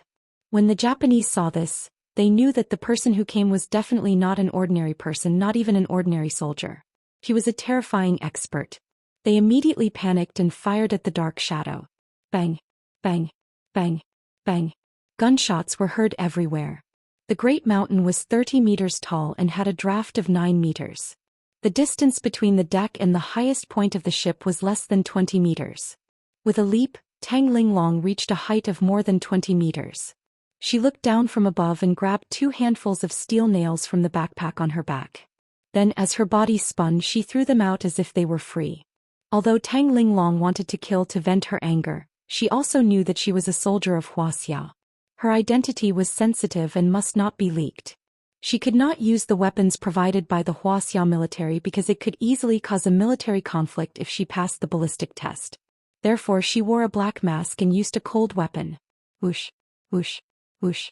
More than 20 steel nails shot out at a speed no slower than bullets. She was already at the early stage of chi refining. How could the Japanese who did not know martial arts dodge her attacks? In an instant more than 10 people were hit. 5 of them had their foreheads pierced through. They were sent flying a few meters away and died instantly. Some of them even had their heads blown off. Some of them were shot in the heart. They struggled for a while before they died. Some of them were shot in the thighs and arms. All of them dropped their guns and rolled on the ground, screaming in pain. Blood instantly stained the deck red. Fuck. Heroine. He's so cool. She jumped more than 10 meters high. Is she still human? Awesome. I can hold my head up high. We should kill those Japanese and let them know that Wuxia's territory is not that easy to invade. The rescued Chinese looked at Tang Linglong with gratitude and admiration as if they had seen a goddess. Tang Linglong glanced at them and said calmly, "Stop watching the show. Quickly put on your life jackets and jump into the sea. Swim toward Wuxia's surveillance ship." "Hey, we'll go now. Take care, heroine." Many Wuxia people quickly jumped into the sea and swam toward Wuxia's surveillance ship. The situation was different now. There was bloodshed. Originally, it was just a bluff to show off their country's prestige. Now it had turned into a life-and-death battle. They were just ordinary people who did not even know how to shoot. Although they were hot-blooded, they understood that they could not help at all if they stayed.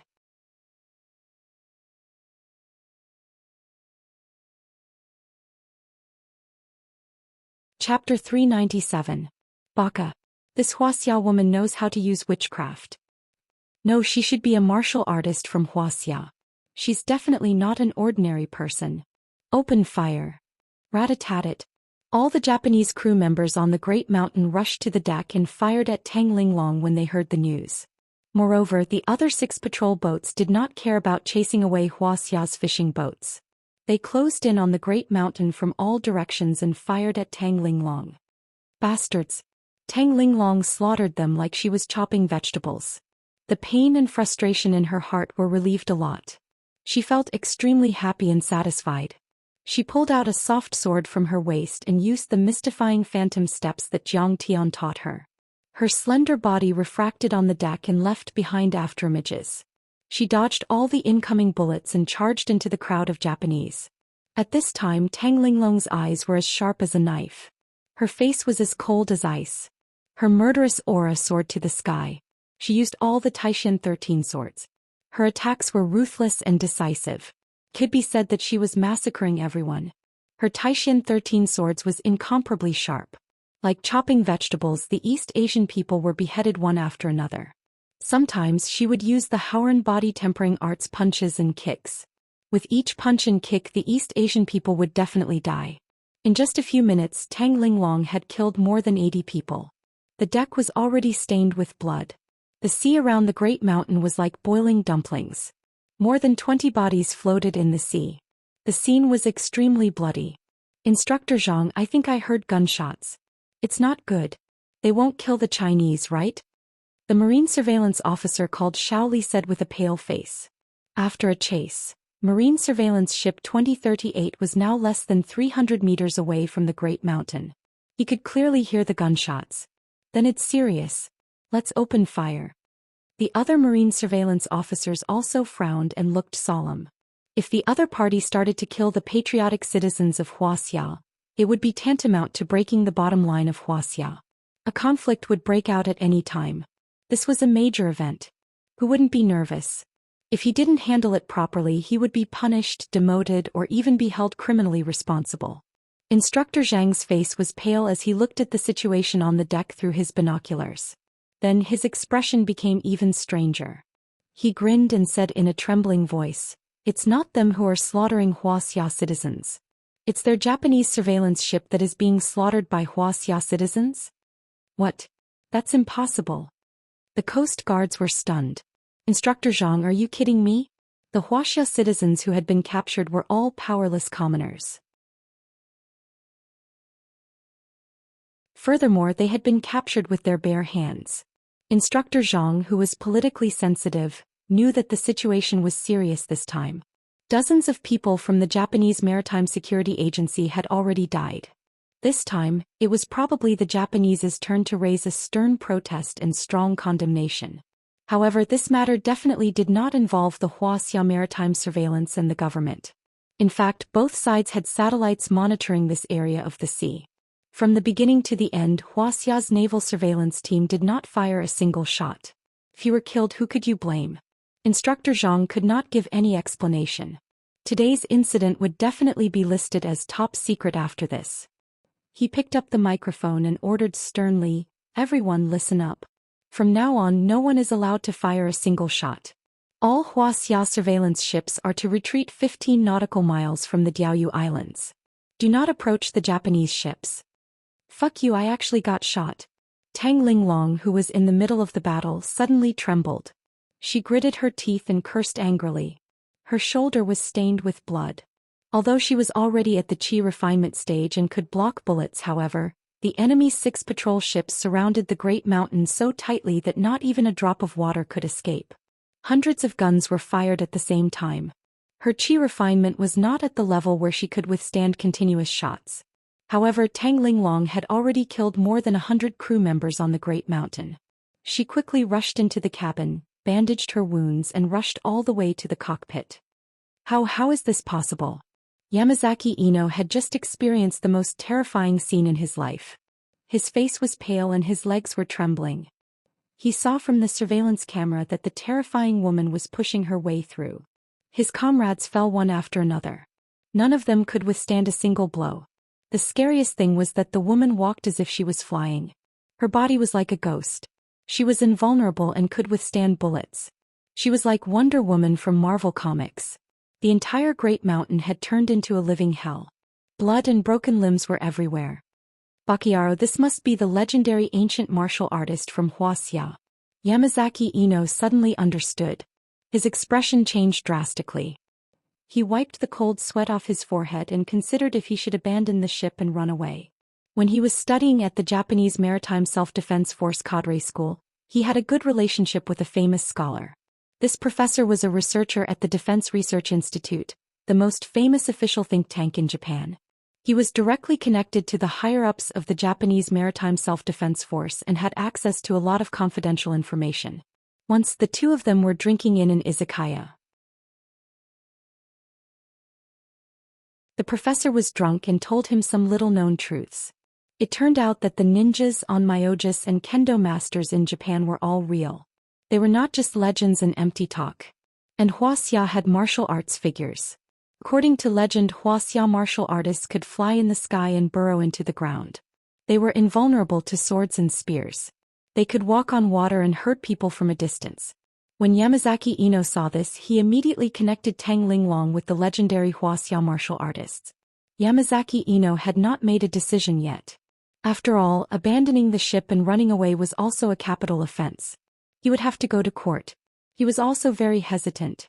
At this moment, there was a burst of gunshots outside the door. The gunshots only rang out for 5 seconds before it fell into a terrifying silence. Is that Wuxia person dead or? A few of the higher-ups on the ship looked at each other. Their faces were ashen and they were bewildered. Bang! The cabin door, which was made of stainless steel and was 3 centimeters thick, was kicked away from the outside. The cabin door directly smashed 2 crew members into meat paste and broke the glass window of the cockpit. It flew 10 meters away and fell into the sea with the door. Yamazaki Ino, who was so scared that his face was ashen, simply pulled out his pistol and pointed it at the figure that appeared at the door. He pulled the trigger to the end and the bullets poured towards the person as if they were free. He was shocked to see that the woman covered in blood seemed to be blooming with a white light, and all the bullets fell to the ground. "Do you want to die?" Tang Linglong frowned and raised her hand to shoot out a steel nail. With a bang, Yamazaki Ino's wrist was nailed to the operating table. He screamed miserably. The other two first officers and the like were just about to shoot. Tang Linglong waved her hand and a ball of white light exploded beside the two of them. The two of them let out a muffled groan and blood spurted out of their 7 orifices at the same time. They fell to the ground on their backs. Devil. She must be a devil. Seeing this scene, Yamazaki Ino was so scared that his soul left his body. He grimaced in pain and his whole body trembled like a sieve. These short 10 minutes were the most painful and terrifying scene that Yamazaki Ino had experienced in his life. He was almost scared out of his wits. He was an iron-blooded soldier who was not afraid of death. He was also an extreme militarist and had a deformed national self-esteem. He had never admitted or accepted the defeat of World War II. He had never agreed with or accepted the growing strength of Wuxia. In his eyes, Wuxia was just a bunch of weak lambs, a nest of insignificant ants. If it wasn't for the United States dropping atomic bombs on Hiroshima and Nagasaki, which turned the tide of the war, Wuxia would have long been Japan's territory. What he admired most were the Japanese war criminals of World War II. Every year he would go to the national shrine to worship the war criminals. Every time he was full of vigor as if he had gained great courage. He hoped that one day he could set foot on the land of Wuxia like the martyrs and sages, burning, killing and looting and recreating the glory of the greater East Asia co-prosperity sphere. But now he had met a transcendent existence like Tang Linglong. He was really afraid. Wuxia martial artists were too terrifying. "I'll be in charge of piloting. You're in charge of firing at the other 6 Japanese warships." Tang Linglong shook off the blood on the soft sword. Her cold eyes did not contain a trace of emotion like an ice goddess. "This, I will be executed by the military court." Yamazaki Ino spent a lot of effort to pull out the iron nail. He pinched his blood-stained palm and said pitifully, "If you don't do it, I will execute you right now." Tang Linglong began to skillfully control the Yamaishi. Don't kill me, I'll fire." Yamazaki Ino was so scared that his soul left his body. His whole body trembled as he rushed into the weapon cockpit and operated it. "If I can't hit you, I'll kill you." Tang Linglong wiped the blood on her face, her eyes extremely cold. At this time on the Japanese patrol ship Aojima, 10 nautical miles away from the Yamaishi, many Japanese were anxiously discussing. "Everyone, how is it? Has that Wuxia woman been killed?" The captain of the ship, Okita Amato, frowned and asked with a grave expression. "She should have been shot, but before she entered the cabin she had not lost the ability to move." A subordinate reported. "Now that we have lost contact with the Yamaishi, we are worried that the Yamaishi has lost control." Another subordinate's face was grave and ashen. What they encountered today was the biggest setback in their maritime patrol mission in many years, and it was also an unacceptable setback. On Wuxia's side, the maritime surveillance team did not fire a single shot. Just one person, and a woman at that, killed all the crew members of the Yamaishi and took over their warship. If news of this were to spread, it would shock the entire Japanese military and political circle, and there might even be an anti-Chinese protest. It would be regarded as a great humiliation, and they would all be subject to military punishment. At this time, all the officials on the Japanese patrol ship felt their heads swell. Originally, this was a daily maritime patrol activity and everyone was very relaxed. After driving away Wuxia's fishing ship, they would return to the izakaya, drink a few cups of sake, eat a few skewers of oden, and sleep with a woman in kabukicho. Wouldn't that be great? Who would have thought that such an extreme situation would occur? Hundreds of people died and a warship was taken away. It was really unexpected. "Everyone, what should we do?" The captain of Aojima Amato looked around with a grave expression, feeling that his heart was about to jump out of his throat.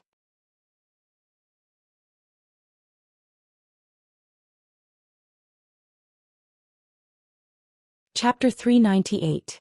He could not guess what the enemy's next move was, nor did he know their intentions, so he could not make up his mind. Now that Wuxia had taken over the Taishan, if she opened fire, the other warships would be in trouble. If she did not open fire and just drove the warship away, many military and industrial secrets would be leaked, which would be a huge loss to Japan. But if the Japanese opened fire, they would sink the Taishan. A warship like this was worth hundreds of millions of dollars, which was also a huge loss. I think that woman won't dare to open fire and drive the warship back to Wuxia. Wuxia has never dared to do this. A subordinate said. Maybe they won't dare to open fire, but at least they have the courage to drive the warship back to Wuxia's territorial waters. Kyoto said angrily. Have you forgotten about the collision between Wuxia and the US fighter jet in Wuxia's Hainan in 2001? Wuxia would rather sacrifice a J-8 fighter jet to crash the US Navy fighter jet and force it to stop. Then the US fighter jet was dismembered and studied by Wuxia's military experts. As a result, Wuxia's anti-submarine and anti-reconnaissance technology improved by leaps and bounds, breaking a 10-year technical problem. Don't underestimate Wuxia. If they dare to do this to the US, they will dare to do something even more violent to the Japanese. Then we will also force the Taishan to stop. In short, we can't let them drive the Taishan back to Wuxia. A subordinate wiped the cold sweat off his forehead and said. Yes, that's it. Contact the other patrol ships immediately. Kyoto ordered with a frown. But at this moment suddenly bang bang bang. A series of dense and muffled sounds of cannons rang out. On the Taishan, two twin 100mm naval cannons suddenly opened fire. The shells connected into a steel line and shot towards Ao Dao. It was too sudden. And Ao Dao was not equipped with close-range defense cannons, only naval cannons and high-pressure water cannons, so it was defenseless. After all, their original mission was to drive fishing boats, and they were not a top-tier warship. She dared to open fire. She must be crazy. Those were Kyoto's last words. The next moment he was blasted into pieces and died a violent death. The cannons on the Great Mountain fired 120 rounds per minute, instantly riddling the Ao Dao with holes. Ao Island did not sink immediately. The hull was huge and the wound was small. It was a slow process for it to sink completely into the water. However, there were already several large holes in the hull of the ship. The cockpit and the ship's weapons cockpit were all destroyed. There was basically no way for them to fight back. After that, the Great Mountain did not give the remaining 5 Japanese patrol ships any time to react. It immediately opened fire and destroyed another 2 patrol ships in the blink of an eye. This ice beauty is simply too valiant. On the family blessing, many patriots who were fishing for their country were dumbfounded. Before this, they didn't realize that Tang Linglong had boarded the Great Mountain and thought that she had fallen into the water. However, when they heard the concentrated gunshots and looked through their binoculars, they realized how terrifying the ice beauty was. They were momentarily stunned. Then Tang Linglong took control of the Great Mountain and sank 3 Japanese patrol ships in an instant. They were even more dumbfounded. It's ridiculous that we still want to covet such a miraculous woman. Zhou Xian shook his head and smiled bitterly. Sigh, she's completely different from us. Emogu sighed self-deprecatingly. These fishermen had been bragging all the way as if they could flatten the East Ocean, subdue the rivers and mountains and save Mr. Hatu. But when they really met the patrol ships of the East Ocean, they immediately cowered. For example, the fishing protectors on the sunken fishing ships were captured by the frogmen and brought to the Japanese surveillance ships. They were rubbed against each other on the deck, rubbed against each other and rubbed against each other again and again. What about Tang Linglong? 1 person, 1 sword and 1 steel nail bag. She killed hundreds of crew members on the Great Mountain. She even stole the Great Mountain and sank 3 Japanese patrol ships. Compared to her feat, Emogu felt that their fishing protectors were just playing house. It was not even worth mentioning.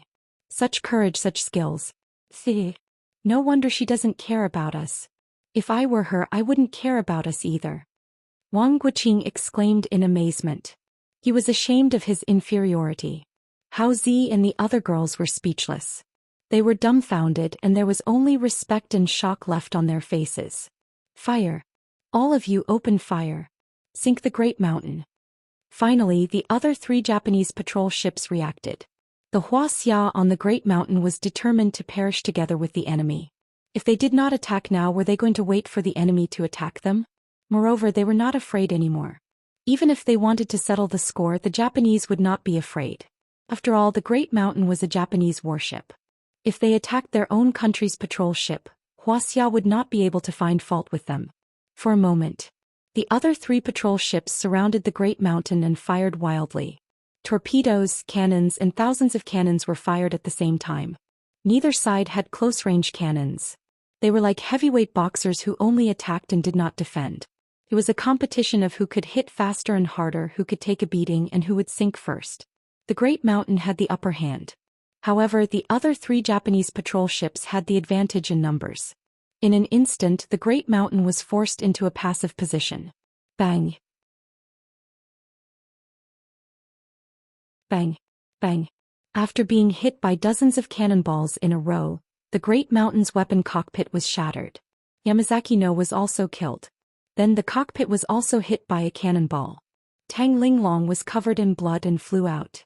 It's over. That Wuxia girl is injured.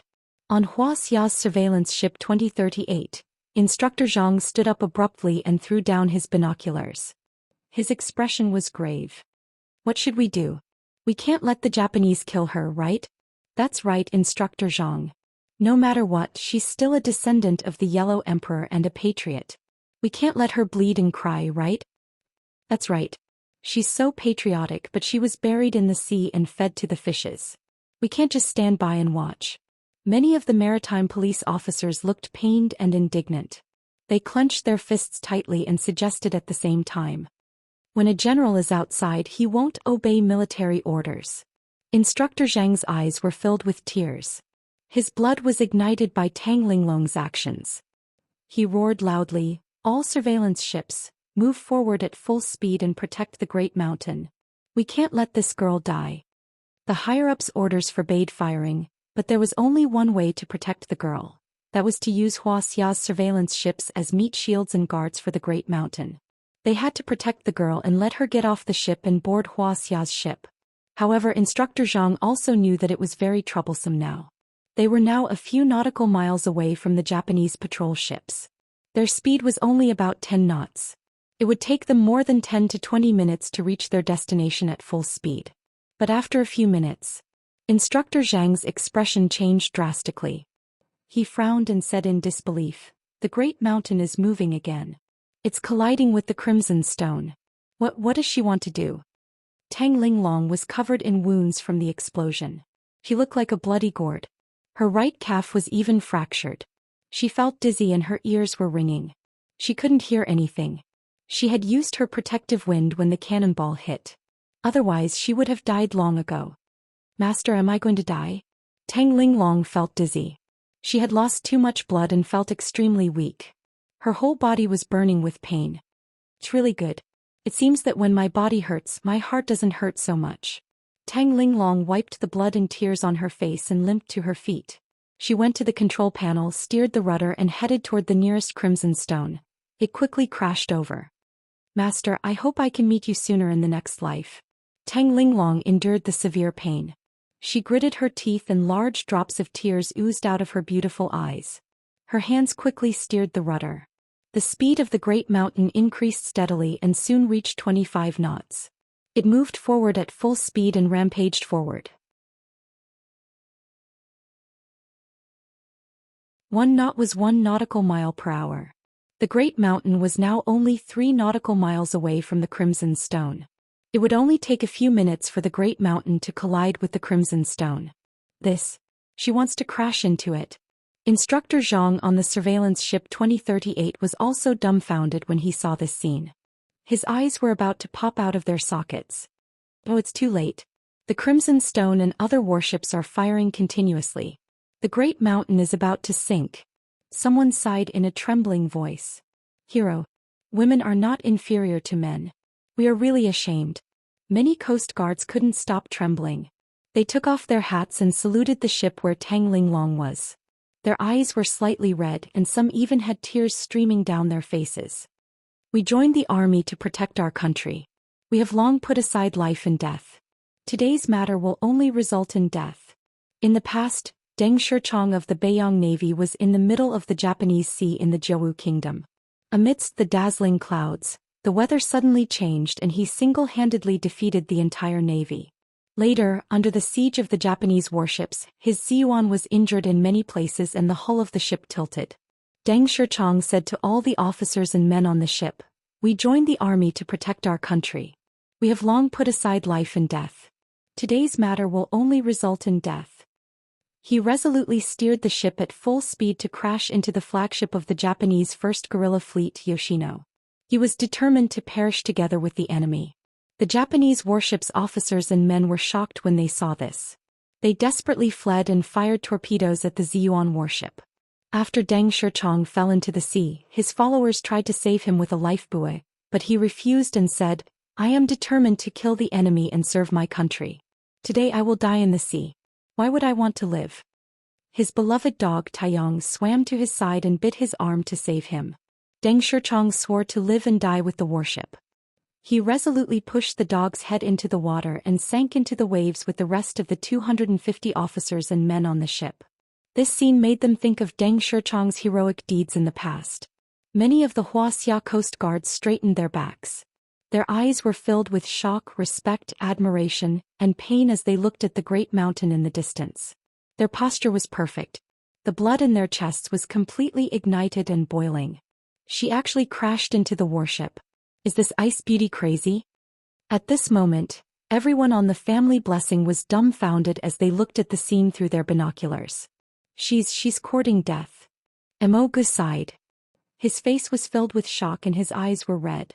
The great mountain was no longer firing. If they crashed into the warship, wouldn't they be suppressed by the enemy? Not to mention that it was very likely that they would be sunk before they crashed into the warship. Even if they really crashed into the warship, the two warships would be finished together. There was no possibility of survival.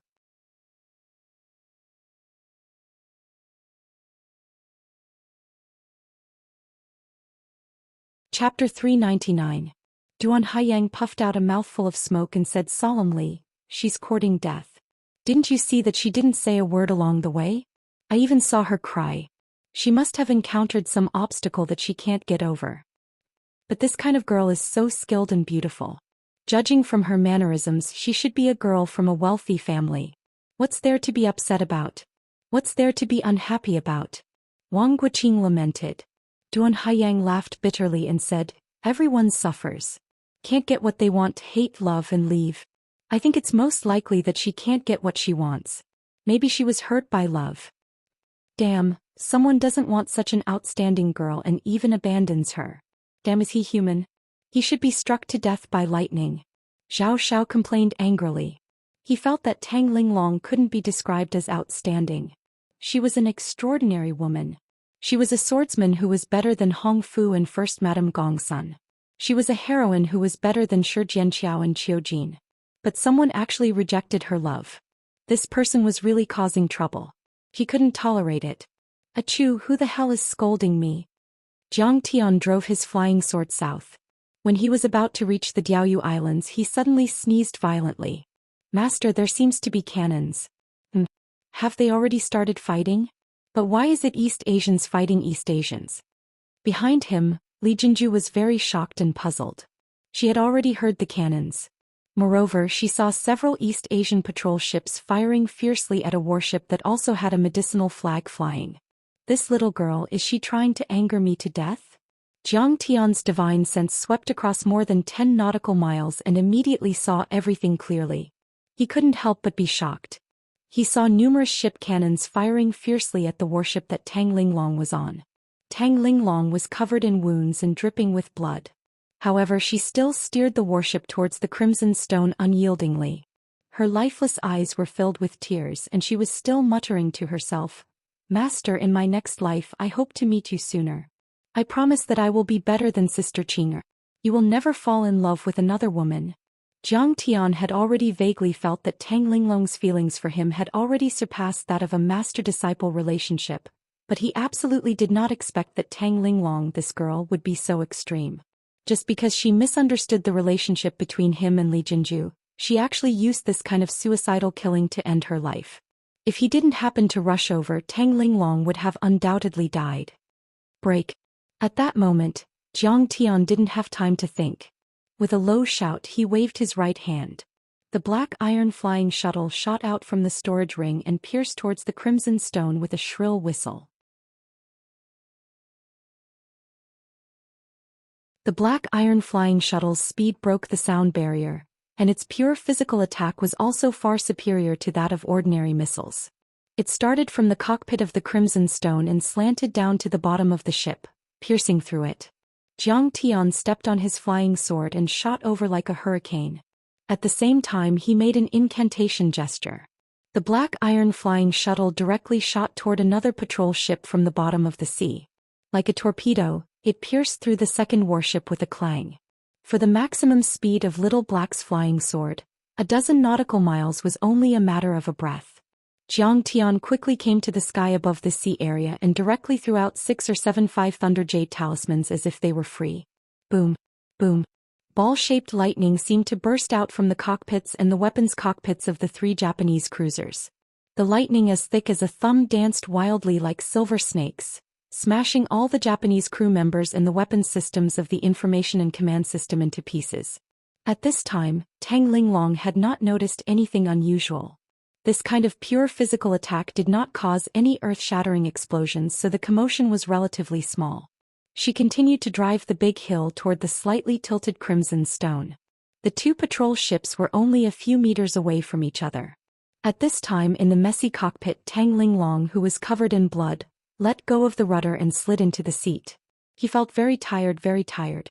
She had lost an astonishing amount of blood. If it were not for the fact that she was hanging on by one breath, she would have died long ago. She slowly closed her eyes. Her heart was filled with despair but also extremely calm. She murmured weakly, "It's great. I'm finally free." "Stupid girl, do you want to die? My Kong Teichu's disciple is not as useless as you." Suddenly a gentle voice rang out. Tang Linglong tried her best to open her eyes. She saw Jiang Tian, who was dressed in white, standing behind her with his hands behind his back. He could not help but be shocked. "Master, why are you here?" Then she shook her head and said, "I must be dreaming. People will always have all kinds of hallucinations before they die." She fainted again. Jiang Tian carried Tang Linglong and stepped on the flying sword again. In a flash, they arrived on Wuxia's surveillance ship number 2038. "Here you are." Zhang Haiyang was dumbfounded when he saw the shocking scene through the binoculars. This young man could actually step on a big sword and shoot through the air. His speed was really comparable to a supersonic fighter jet. Moreover, he could shoot out black shadows and burst out lightning between his fingers. It was simply like a missile or a ball of lightning. Could it be that he was a special department of the country and was using the latest cutting-edge weapons? "Comrade, I need a cabin to treat her." Jiang Tian's expression was very serious. Tang Linglong was seriously injured and could not wait any longer. "Please. We have a doctor on board here. Do you need help?" Zhang Haiyang hurriedly said. Whether it was Jiang Tian or Tang Linglong, he was full of admiration. They were heroes, great heroes. "No, I know medicine." Jiang Tian entered a cabin and quickly laid Tang Linglong flat on a camp bed. He closed the cabin door and began the treatment. Jiang Tian was busy for half an hour and finally cured Tang Linglong. His first thought was to take Tang Linglong and Li Jinju away. Tang Linglong was different from him. Her identity was sensitive. This matter had been blown out of proportion. She would definitely be disciplined. But before he could leave, Yi Zhantian and Tang Hongtu boarded the surveillance ship together. It turned out that there was a video surveillance on the ship.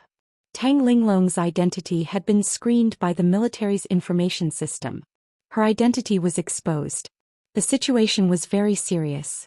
Surveillance ship number 2038 began to return. Its destination was a naval base in Ningbo. What awaited Tang Linglong was severe military punishment. When Tang Linglong woke up again, she saw Tang Hongtu standing in front of her bed, his face full of anger. "Uncle!" Tang Linglong was shocked and cried out involuntarily. "You are now the national hero of Wuxia." Tang Hongtu's face was pale and his voice was hoarse. He had not slept for 2 days and 2 nights. The dark circles under his eyes were very serious. Did I cause trouble? Tang Linglong asked, a little ashamed. What do you think? Tang Hongtu said coldly. You caused a mess and sunk 6 patrol ships in Japan. More than 500 people were killed or injured. The whole of Japan was shaken and an unprecedented parade broke out. This. Tang Linglong propped herself up and leaned against the headboard. She asked in a trembling voice, is this serious? 6 ships, that's not right, I only sank 3 ships. It's more than serious. Do you know how much trouble you have caused the country? Tang Hongtu was too lazy to explain.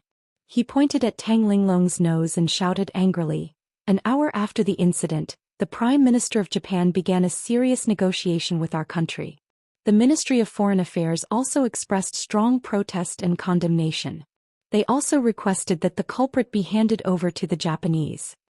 In addition, we also received secret information that the Japanese Sakura Society announced that they will secretly infiltrate Wuxia and wreak havoc.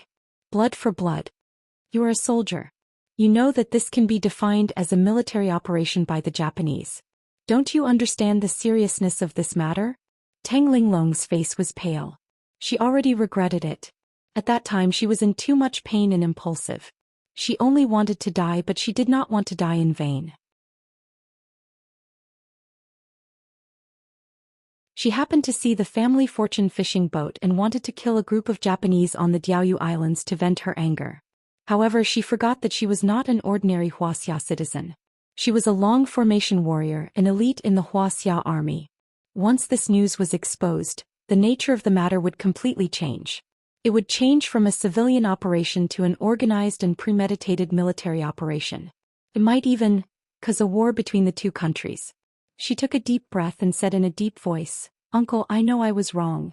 I will bear all the responsibility. How are you going to bear the responsibility? How are you going to bear the responsibility? At this time, a cold and solemn voice was heard. A beautiful woman about 27 or 28 years old pushed the door open and entered. When Tang Hongtu saw the woman enter, he was shocked. He cupped his fists and said, Greetings, Miss Chen. I didn't expect to alarm you. The woman was tall and handsome. Her face was cold and full of dignity. Even when facing a high-ranking military official like Tang Hongtu, she only nodded slightly.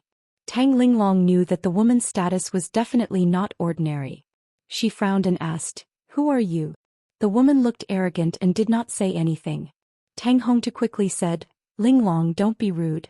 This is a member of Wuxia's Condor team. She's a descendant of the Qin family, one of the 7 major families in Beijing, Qin Xuejiao. Condor team. Tang Linglong was stunned. Her heart skipped a beat. Wuxia's Condor team was a very special and mysterious organization. It was a semi-official organization that was established after the new era. Its members were all from the top influential families in Beijing. Most of them held important positions in Wuxia's key departments. Their influence in the secular world of Wuxia even exceeded that of the Huaxiaolong formation. However, they also had an ancient martial arts background. Most of their members were sent to those ancient martial arts sects, and even semi-hidden sects and hidden sects to train and gain experience. The Huaxiaolong formation evolved from the Yellow Flame Iron Brigade during the Republic of China. It had a long history. However, Wuxia's Condor team had the support of the martial arts sects and hidden sections. Although they were very young, their cultivation level was very high. In the past few years, the Condor team had developed rapidly. In terms of overall strength and influence, it had already surpassed the Huaxiaolong formation. It was said that Cao Jinjia had wanted to join the Condor team many years ago. However, her wish was not granted. She had been brooding over it all these years. Yi Zhantian had also sent his daughter, Yi Karen, to the Condor team to gain experience instead of joining the long formation that he was personally in charge of. It was clear that the Condor team was a high-end organization. It seems that the little girl from the Tang family is quite knowledgeable. She even knows about the Condor team. Qin Xuejiao crossed her arms and raised her chin arrogantly. She snorted coldly and reprimanded, "But you're too ignorant and reckless to make a move against the Japanese. You're simply a retard. You destroyed the Japanese patrol ships by force and launched a military operation without authorization. This has seriously affected Huaxia's diplomatic strategy. Do you think that you can make the people of Wuxia feel grateful to you? Bullshit. Now you've caused a lot of trouble and put the Wuxia officials in a difficult position. Do you know that?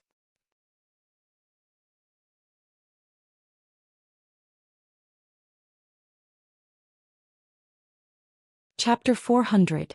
I've said it before, I'll take responsibility. Tang Linglong's face turned cold as she shouted angrily. Although she knew that she was no match for Qin Xuejiao in terms of power, status and influence, she could not accept such humiliation. Idiot, how are you going to take responsibility? Qin Xuejiao curled her red lips and said disdainfully, You're a member of Fighting Dragon, an elite in Huaxia's army. Where is the dignity of our country if we hand you over? Where is the dignity of our nation? But if we don't hand you over, how are we going to answer to the Japanese? Can you think of a foolproof plan? Tell me. Tang Linglong was stumped by her question. She was tongue-tied and had nothing to say. Her face was tense and solemn. Miss Qin Linglong knows that she's wrong. I hope that the Condor team can give her a chance. Tang Hongtu bowed and said with a smile, She's a patriotic woman after all. She's doing this to protect the dignity of our country and our nation. Officer Tang, you should know that a soldier's first duty is to obey orders from their superiors. She's acting on her own accord and has caused the country to be in a passive position. Is she still worthy of being a soldier? The Tang family is also a military family. How can you teach such a piece of trash? Qin Xuejiao scolded harshly. She did not even give Tang Hongtu any face. Miss Chen's scolding is reasonable. Tang Hongtu's face was red. He could only agree and apologize. There's only one way now. Qin Xuejiao raised her chin and said proudly, First we'll expel Tang Linglong from the military and move the time back to half a year ago. Then everything on Fishing Island will be her personal and civil actions. Also, the Condor team will send her to Japan and let the Japanese judge her. What? How can you do this? Tang Linglong trembled and tears welled up in her eyes. He could not accept this at all. Not only would she be expelled from the military, but she would also be sent to Japan to be judged by the court. She could be imprisoned for life or even sentenced to death. Hearing this, Tang Hongtu frowned and pondered for a long time before asking in a heavy tone, Qin Xuejiao, is this your personal opinion or the Condor Group's? This is the opinion of the 7 major families in Beijing and the Condor team. Of course, I personally think that this is very reasonable. I hope that Zhanlong will fully cooperate with the military. Qin Xuejiao said arrogantly. Tang Hongtu's face stiffened as despair filled his heart. The 7 dominant families of Yanjin were too powerful. They were all top nobles and had the support of martial arts sects and hidden sections. Their strength was far beyond that of Cao Shixiang's family. Their power was too great. They controlled the inside and outside of the Red Wall, the imperial court was high and the Jianghu was far away. Everything was their power. Their words carried enormous weight.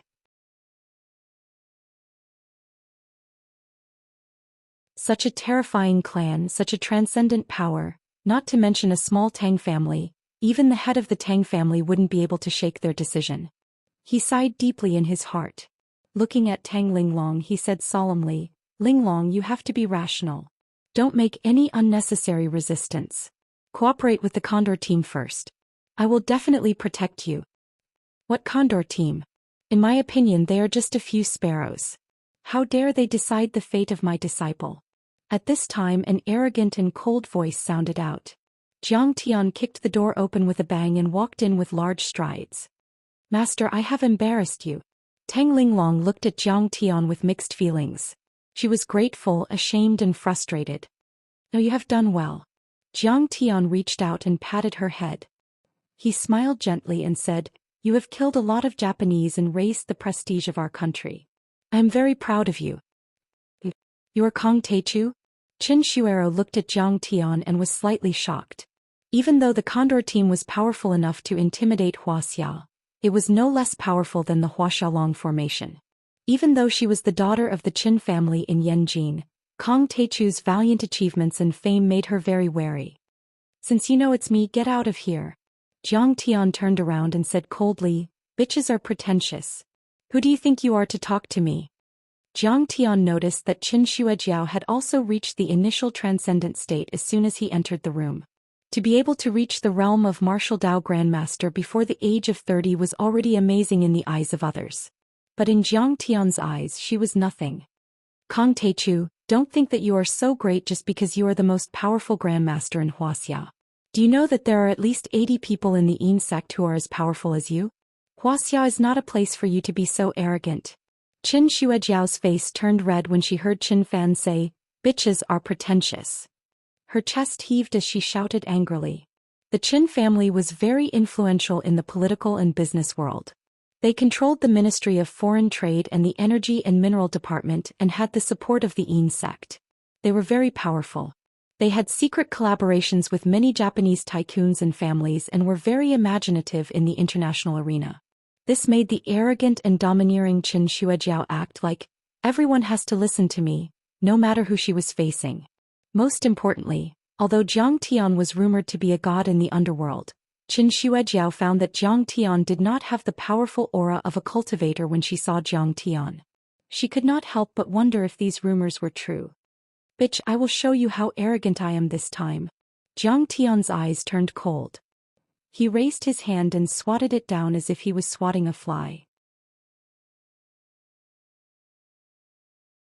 He snorted and said, "Bitch, kneel down and talk to me." Boom, boom. Qin Shuejiao felt a violent and irresistible pressure. It was as if tens of thousands of mountains were pressing down on her together. Her cultivation could not withstand such pressure at all. The bones in her body creaked as if they were about to break. Her body sank and her knees bent uncontrollably. She knelt on the ground. "Kong Teichu, let go of me. I am a member of the Condor team. I am a disciple of Wu Dang sect. I am the daughter of the Qin family of Yanjin. How dare you touch me?" Qin Shuejiao struggled and tried her best to exert her transcendent stage cultivation but to no avail. "So what if you are from the Condor team? So what if you are from Wu Dang sect? What bullshit is the Qin family? They are nothing in my eyes. How dare you use them as your trump card?" As Jiang Tian's hand pressed down, she was still lying on the ground like a toad despite the humiliation and resentment on her face. Master Kong. Tang Hongtu was once again at a loss for words. He could not believe what he had just seen.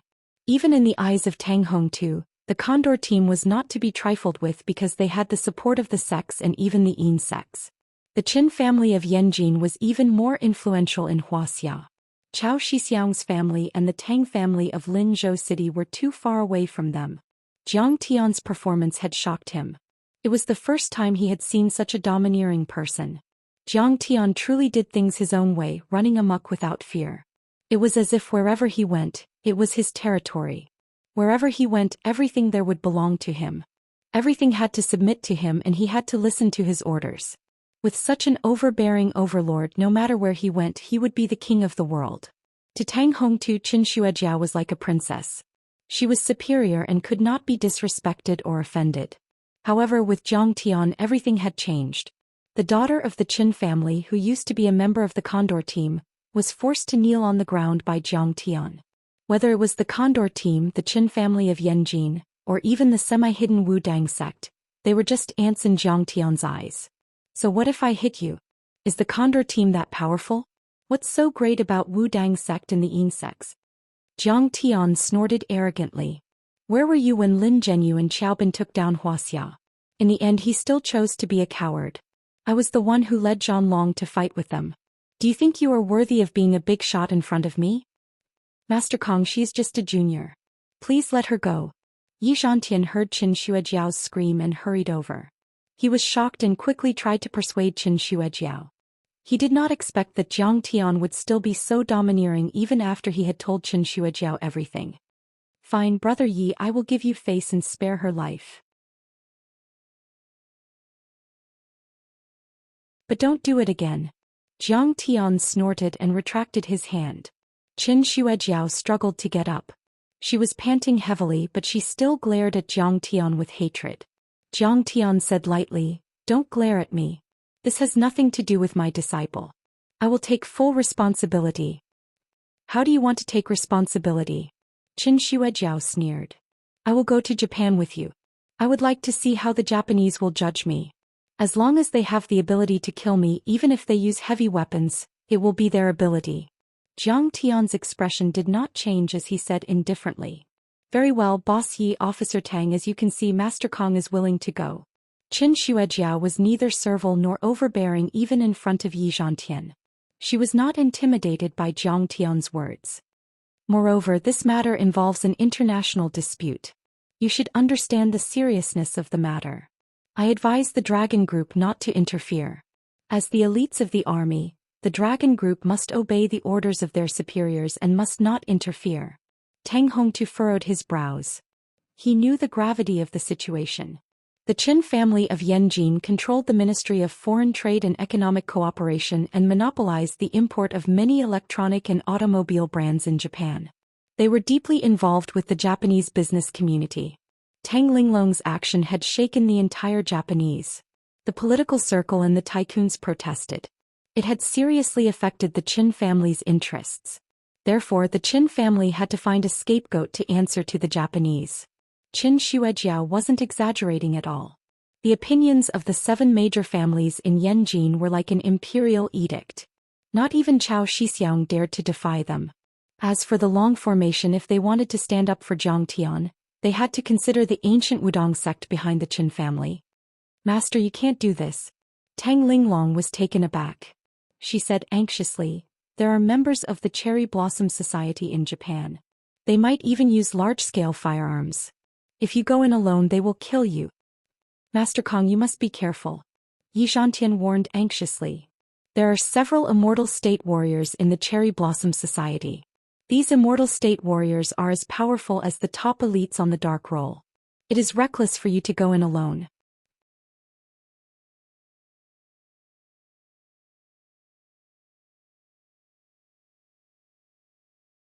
Chapter 401.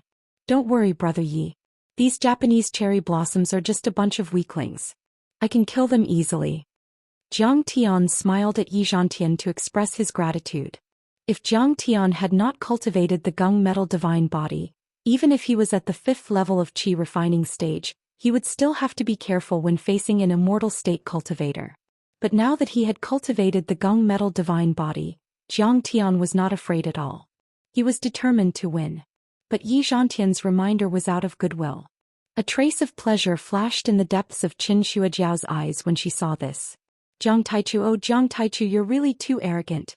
Do you know what the Japanese will do to you? You have a death wish. Yi Zhantian could only sigh. Jiang Tian was the future hope of Wuxia's martial arts community. He even had the idea of letting Jiang Tian inherit the long formation dragon head. If Jiang Tian were to fall, it would be the greatest loss to Wuxia's martial arts community. Yi Zhantian was not very fond of the Yin sect. The Yin sect members were very strong, but they only focused on cultivation and did not care about worldly affairs. No matter how powerful or transcendent such a master was, what good would it do for Wuxia? Rely on them to defend against foreign invaders? What a joke. You go out first. I have a few words to say to Mr. Yi. Jiang Tian glanced at Qin Xuejiao. Qin Xuejiao hesitated and did not leave immediately. She wondered if this kid would take the opportunity to escape. Get out. Seeing this, Jiang Tian glanced at her and scolded coldly, Are you afraid that I will run away? What a joke.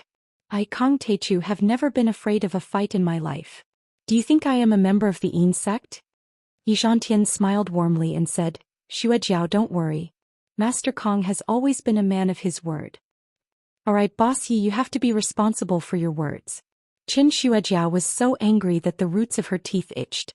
She wanted nothing more than to chop Jiang Tian into pieces and eat his meat.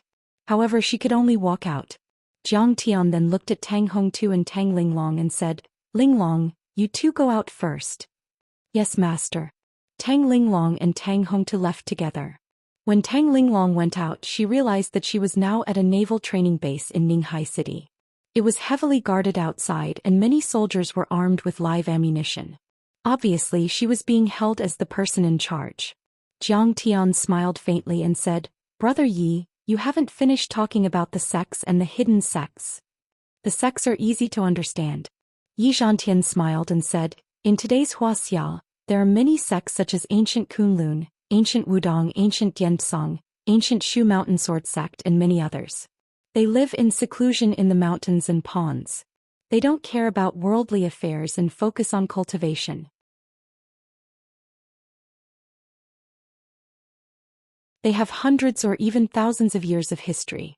Some of them even started in the pre-Qin dynasty. They have a strong foundation, and in terms of cultivation techniques, cultivation resources and talents, they are far superior to any martial arts family that we know of. This is also the reason why the Condor team rose to prominence.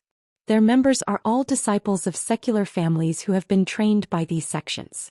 Jiang Tian interrupted and said, "Do they have immortal state cultivators?" "Yes." Yi Zhantian sighed and said, "Take ancient Wudong for example. It is said that there are 5 or 6 immortal state elders in charge. They are all over 100 years old. Some of them are even old monsters who have lived since the Qing dynasty. They are living fossils." Jiang Tian nodded slightly. In the long formation, Yi Zhantian was the only one who was half a step away from immortal state. Ancient Wudong alone had 5 or 6 immortal state elders. It could be said that if the long formation did not have the secret support of the country and the military, the long formation might not even be as powerful as ancient Wudong. As for the hidden sects, they are also divided into semi-hidden sects and fully hidden sections. Yi Zhantian said, "Most of the sects that we have talked about before are semi-hidden sections. After all, we know their names and their approximate locations. As for the fully hidden sects, we don't even know where they are. They are known as the unknown place." The Long Formation is a huge intelligence agency with the support of the military. But we still don't know where they are? Jiang Tian was slightly shocked. Wuxia is a vast land and there are many extraordinary people. There are only a few people in the Long Formation. How can they know the whole of Wuxia like the back of their hand? Yi Zhantian smiled bitterly and shook his head. These hidden sects have strict rules and it is not easy for their disciples to come out. Some people can't even leave the hidden sects for the rest of their lives. In addition, even if they are allowed to come out, they will not reveal the location of the hidden sects even if their lives are threatened. Secondly, the secret sect is usually protected by concealment defensive formations. These formations may have been left behind by ancient cultivators or they may have been set up by them themselves. However, based on the strength of an ordinary martial arts master, it is impossible to detect their existence. You should have read Tao Yunming's Peach Blossom Spring.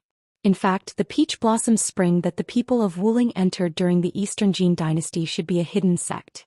To be exact, it is a small world isolated by an array, a small space parallel to our world.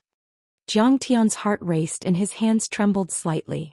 He was not afraid but excited. If small worlds and small spaces really existed, then there might be many ancient inheritances in them, and there might be a lot of cultivation resources. Materials, companions, methods and places were the 4 essentials of cultivation. Cultivation materials and resources were the most important, even more important than cultivation methods and immortal abodes. As the saying goes, even the cleverest housewife can't cook without rice. No matter how powerful you are, you can't do anything without cultivation resources. Originally, Jiang Tian thought that the earth was already in a dharma-ending age where spiritual qi was exhausted and cultivation resources were scarce. But now for the first time Jiang Tian realized that the world was so vast. Seeing Jiang Tian's expression change, Yi Zhantian looked at Jiang Tian meaningfully and said, "With your level and knowledge, you should have heard of the existence of the ruins of immortality. You know about the ruins of immortality? It seems that the rumors I heard are true?" Jiang Tian asked. "Yes. In the legends of the cultivation world, the ruins of immortality is the largest hidden sect world. It is said that it is a space isolated by ancient cultivators or qi cultivators of the pre-Qin dynasty." Yi Zhantian said with a serious face. "It is said that every 100 years or so, the ruins of immortality will open. Cultivators from our world can enter. And people from the ruins of immortality can also come to our world to find disciples and successors. There is another rumor. At that time, many immortal state masters went into hiding not because they were afraid of nuclear weapons, but because they used a secret method to stop their blood and lifespan, to completely hibernate, until the door to the ruins of immortality opens. There is also a group of people who are pessimistic about the opening of the ruins of immortality. They formed an organization to guard the secular world." "What organization?" Jiang Tian asked. "Hongmeng." Yi Zhantian sighed and said, "In fact, my father Yi Tianren is one of the members. But where they are hiding I don't know." It turned out that Yi Tianren was still alive. Jiang Tian's heart skipped a beat. He then asked, "Mr. Yi, do you know anyone from the hidden sect? What is the attitude of the Long Formation and the martial arts world towards the hidden sect?" The real hidden sect and the ruins of immortality are not so easy to find. The Long Formation has a history of almost 100 years, but it has never touched the edge of the hidden sect. Yi Zhantian sighed and said, "What we really need to consider is the semi-hidden sections. The current policy of Wuxia is not to interfere, support or attack the semi-hidden sections. They live in seclusion in the mountains and swamps. Generally speaking, they will not commit crimes. Even if they do commit crimes, the Long Formation won't be able to detect it, right?" Jiang Tian smiled slightly and said with a slight sneer, "An immortal state master could speak the truth and kill people unknowingly. The Long Formation could not deal with him. In the final analysis, the Long Formation could only suppress the masters under the immortal state in the martial arts families closely connected with the secular world. For the semi-hidden sects or the real hidden sect, the Long Formation was just a decoration." "Brother Jiang Tian, can your mouth be any sharper?" Yi Zhantian shook his head helplessly and said, "But what you said is also true. The Long Formation can't do anything to an immortal state master. But at least they don't do things on a large scale and invade the secular world. As for the fights between the semi-hidden sects, they are usually in the mountains and swamps. Even if they fight to the death, it won't affect the secular world. The higher-ups of the government and the Dragon Group will turn a blind eye to it. Now the officials have drawn out some areas for them to prohibit the secular world from entering. You often see some tourist-prohibited areas in some scenic spots. It is very likely that some semi-hidden sects are located there." Then he asked Yi Zhantian for more information about the hidden sect. Jiang Tian smiled and said, "The sects such as the ancient Wudong sect have now joined forces with the secular aristocratic families to form the Condor Group. Aren't you worried about the Long Formation that these semi-hidden sects will completely control the secular world?" "At least for now there is no need to worry," Yi Zhantian said. "The original intention of the Condor Group was to protect Wuxia and resist the invasion of the world's masters. Besides, they now have the support of the 7 major families in Yanjin. Why should I go against them and look for trouble?" Jiang Tian nodded and said, "Okay, Mr. Yi. Let's stop here. I should go to Japan to receive my punishment." "Brother Jiang, please wait." Yi Zhantian grabbed Jiang Tian's hand and sighed with reddened eyes. "Actually, I and the entire Long Formation admire and support what you have done. But you are too humble. Some forces can't be shaken and some decisions can't be influenced. I am ashamed to say that the Long Formation and its predecessor the Long Formation, the Yellow Flame Iron Brigade, have been good at defending but not aggressive enough. They have only killed and driven away those troublemakers in Wuxia. They have never stepped out of the country." Perhaps in Yi Zhantian's heart, this might be the final farewell between him and Jiang Tian. He said all the words hidden in his heart in one breath. "But you, in the Battle of Hassa Island in Xing Continent, in the Battle of Tanjun's Daoist Palace, you stepped out of the country, brazenly brandished your sword and showed off the might of our country. You did what the Dragon Group wanted to do but didn't dare to do, wanted to do but couldn't do. In my heart and in the hearts of all the members of the Long Formation, you are a well-deserved hero, a great hero."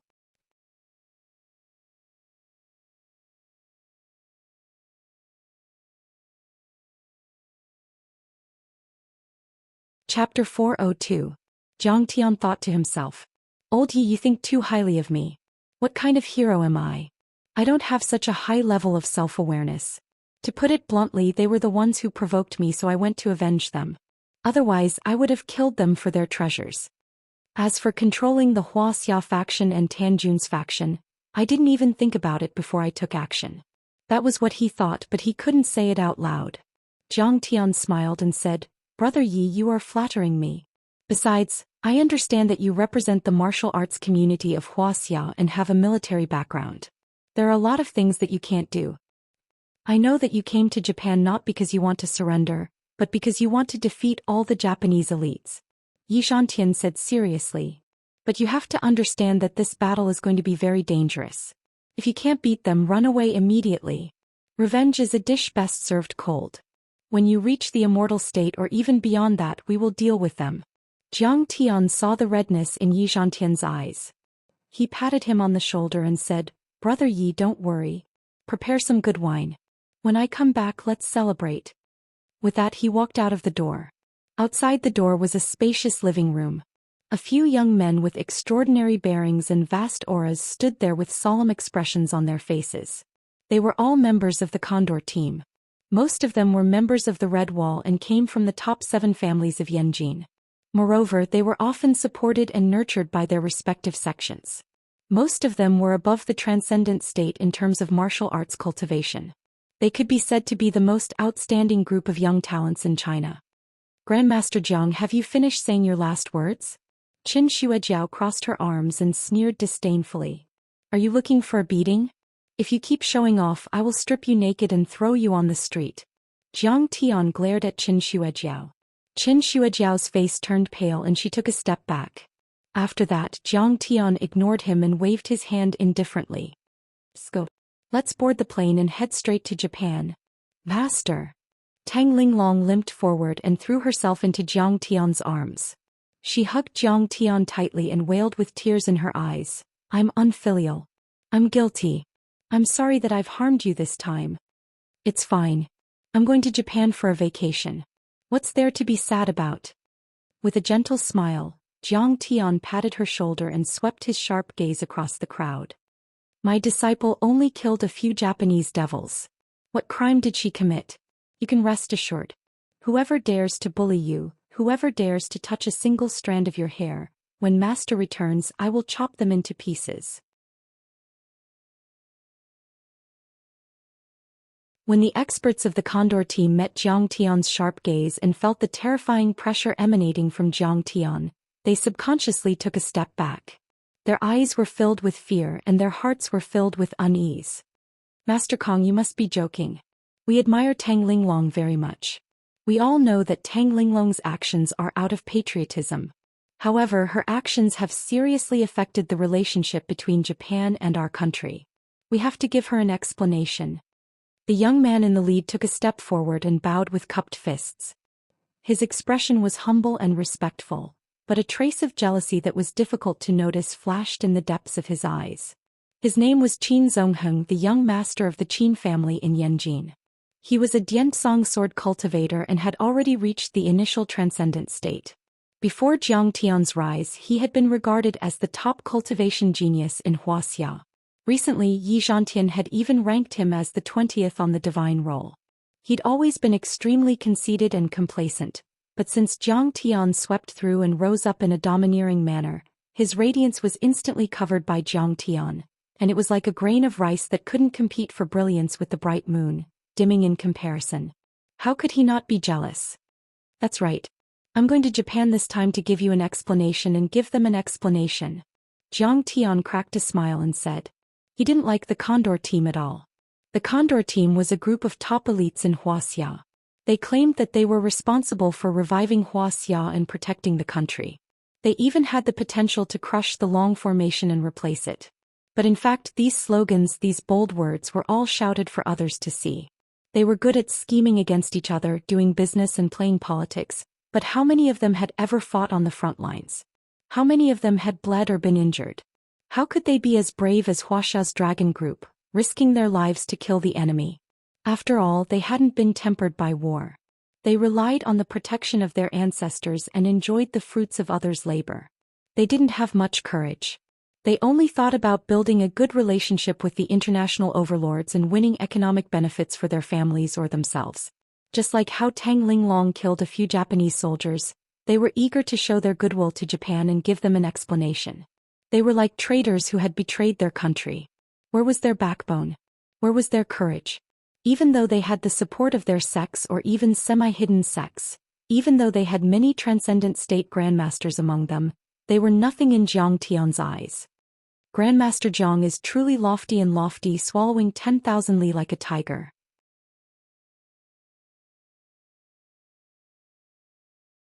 Master Kong had been to Singapore and had become the Grand Preceptor of Singapore. He had taken control of the Tan family and abolished the Koryo Medical College. He had shown the might of our country.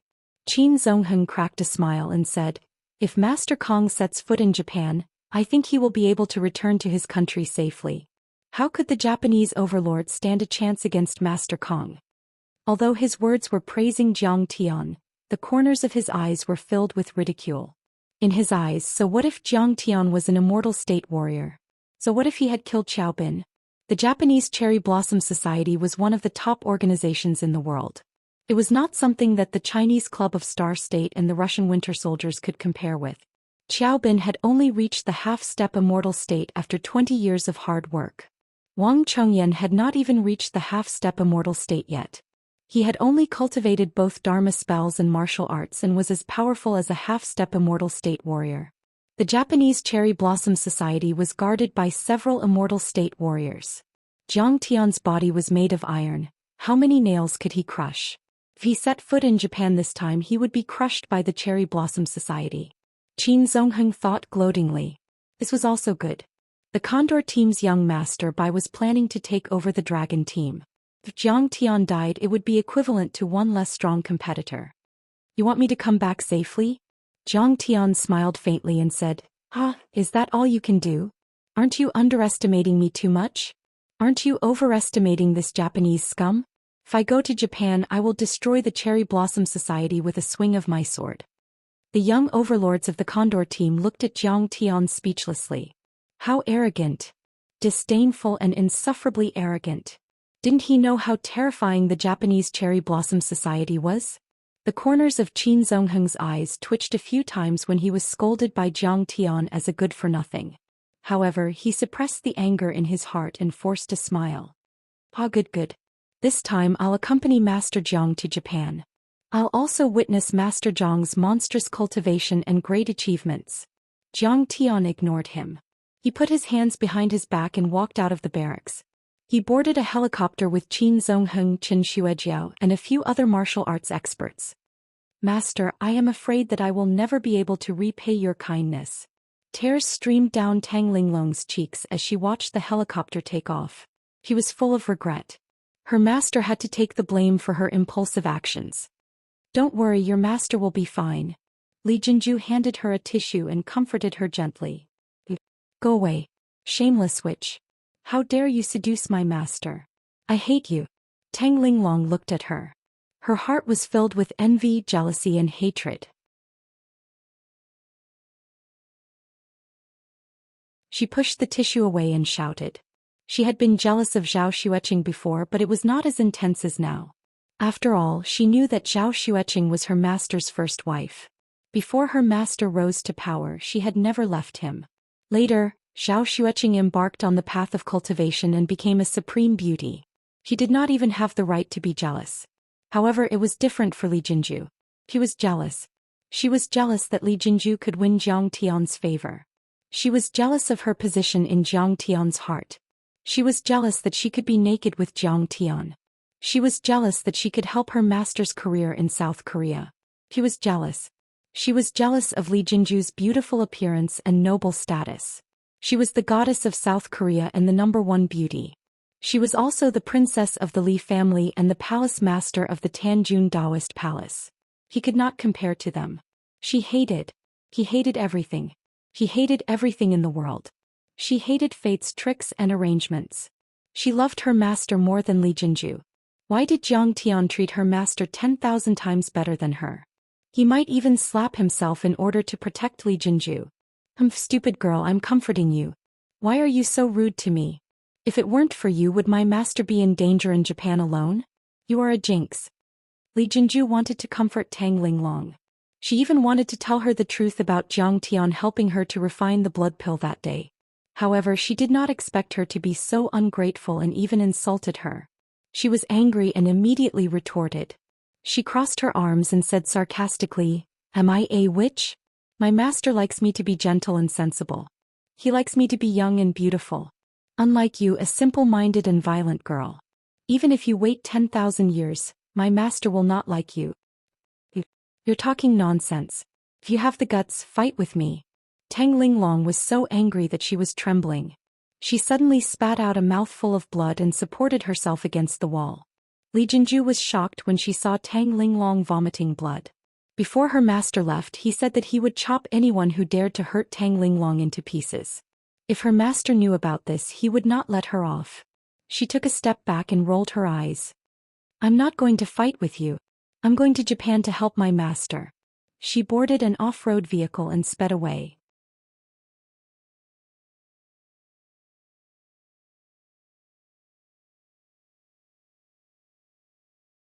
Chapter 403.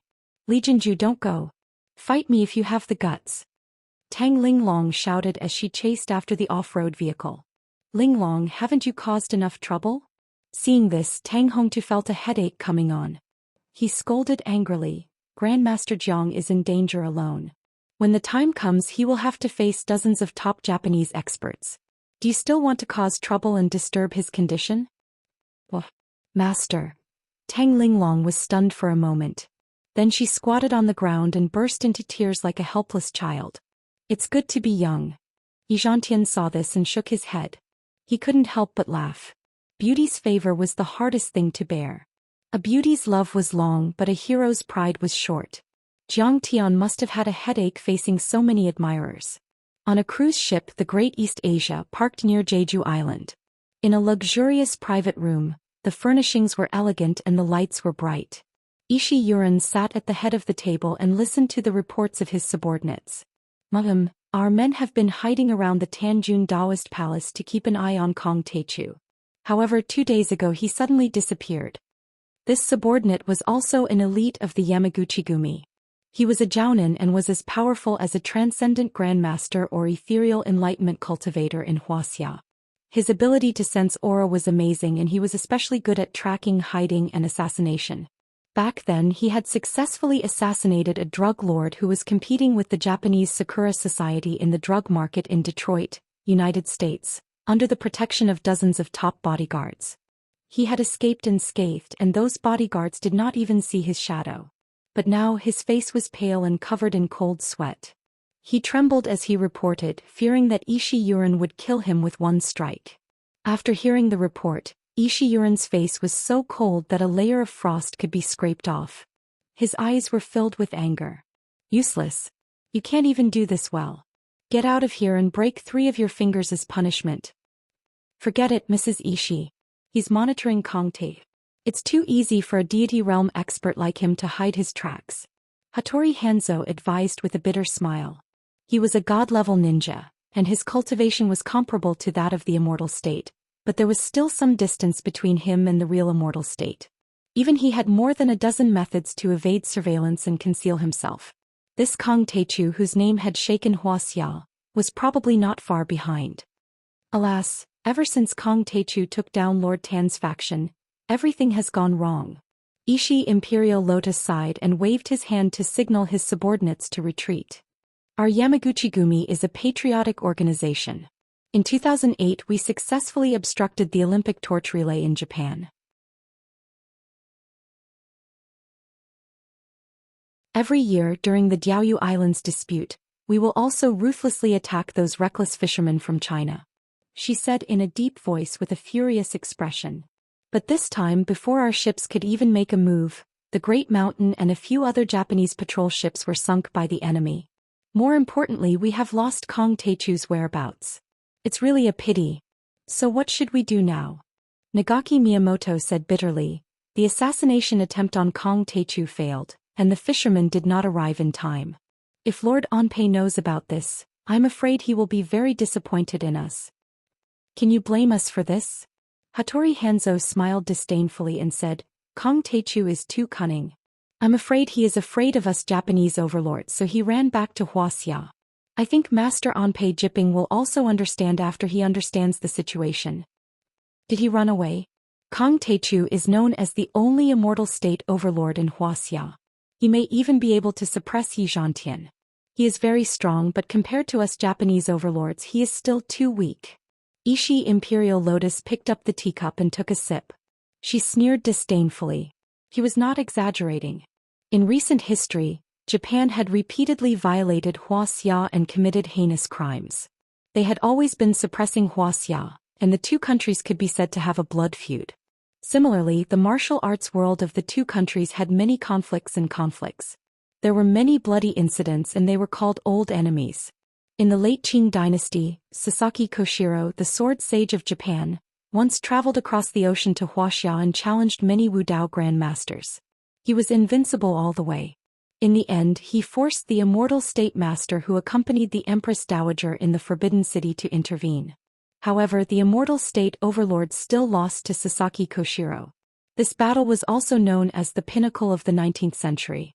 In the early years of the Republic of China, the Japanese Grand Onmyoji Onpei star map traveled to Wuxia and challenged many Taoist masters in Wuxia. With the art of Yin-Yang, he defeated the sect master of the Maoshan sect and killed Master Lei of the Celestial Master sect. It was said that many semi-hidden sects perfected cultivators had intervened, but they could not do anything to him. During the anti-Japanese war, the former sword sage of Japan, the sword god of Japan, and the top master of the Cherry Blossom Society, Miyamoto Genichi, once challenged many masters of the Yellow Flame Iron Brigade on the 800-mile Qing Creek. He killed 3 martial arts grandmasters and a half-step immortal state overlord.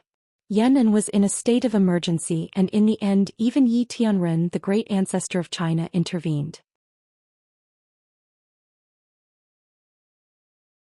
Although Wuxia was founded and the two countries had established diplomatic relations, the Japanese Cherry Blossom Society was still active in Wuxia, causing friction with the Wuxia martial arts community. However, even the long formation could not wipe them out. It could be said that for more than a century, the Japanese overlords rarely lost to the overlords of Wuxia. This made many overlords of Japan look down on Wuxia, thinking that Wuxia was invincible. In their view, no matter how powerful Kong Techu was, he was just an immortal state overlord or half-step immortal state overlord. In Japan, there were more than a dozen immortal-level ninjas and kendo master Fanru who were comparable to an immortal state warrior. There were also Shikigami who were far more powerful than an immortal state warrior. How could he not run away? The people of Wuxia are cowards like a flock of sheep. They always like to run away. Hearing this, Nagaki Miyamoto gradually pulled himself together. He curled his lips, revealing deep wrinkles, and snorted disdainfully. They are good at guerrilla warfare, which is running away. The military operation known as the Long March was also a great escape that involved throwing away their helmets and armor. They just call it that to make it sound good.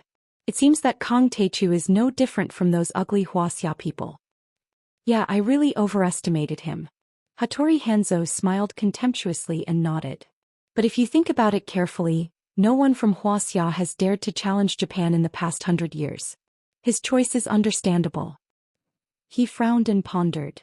In fact, I even think that he is only half-step immortal state overlord, only slightly stronger than Qiaobin of the Russian Winter Soldiers. I have never seen an immortal state overlord before the age of 30. Transcendent state overlords are rare.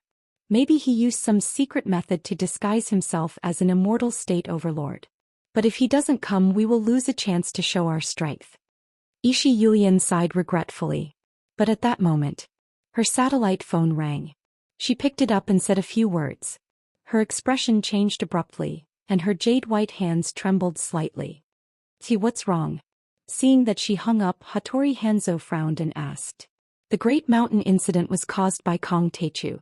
As soon as Ishi Yulian said this, everyone was shocked, but they also had a feeling of, I see. Yes, he had the guts to destroy several patrol ships and kill hundreds of people on the Senkaku Islands. How many people were there in Wuxia? Kong Techu was probably the only one. Besides, after the mediation of Wuxia's Condor team, Kong Techu was sent to Japan as a war criminal to be judged by the Japanese government.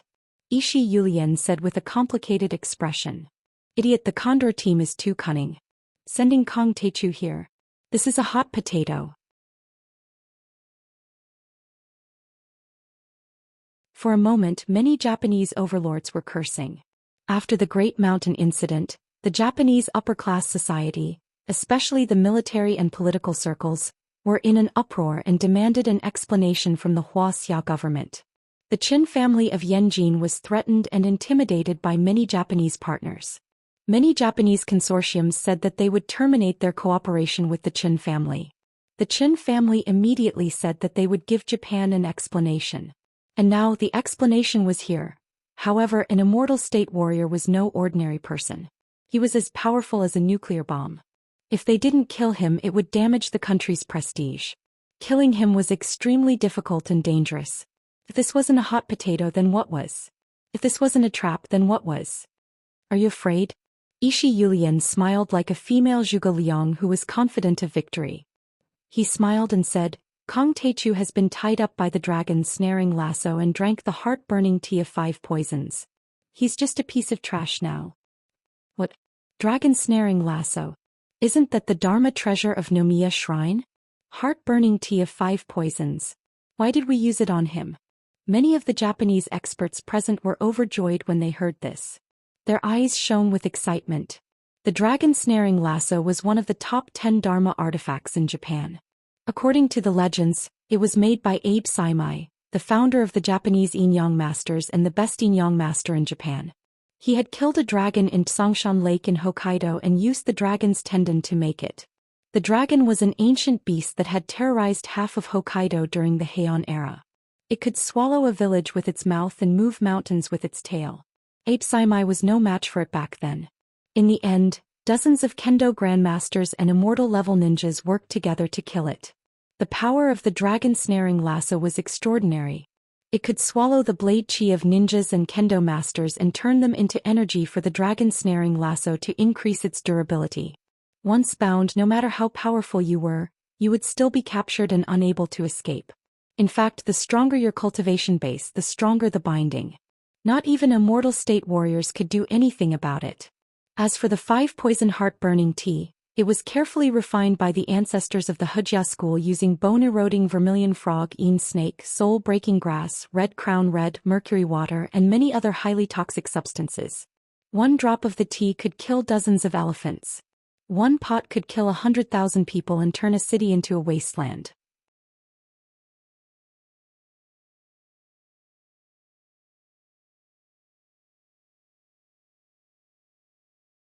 Chapter 404.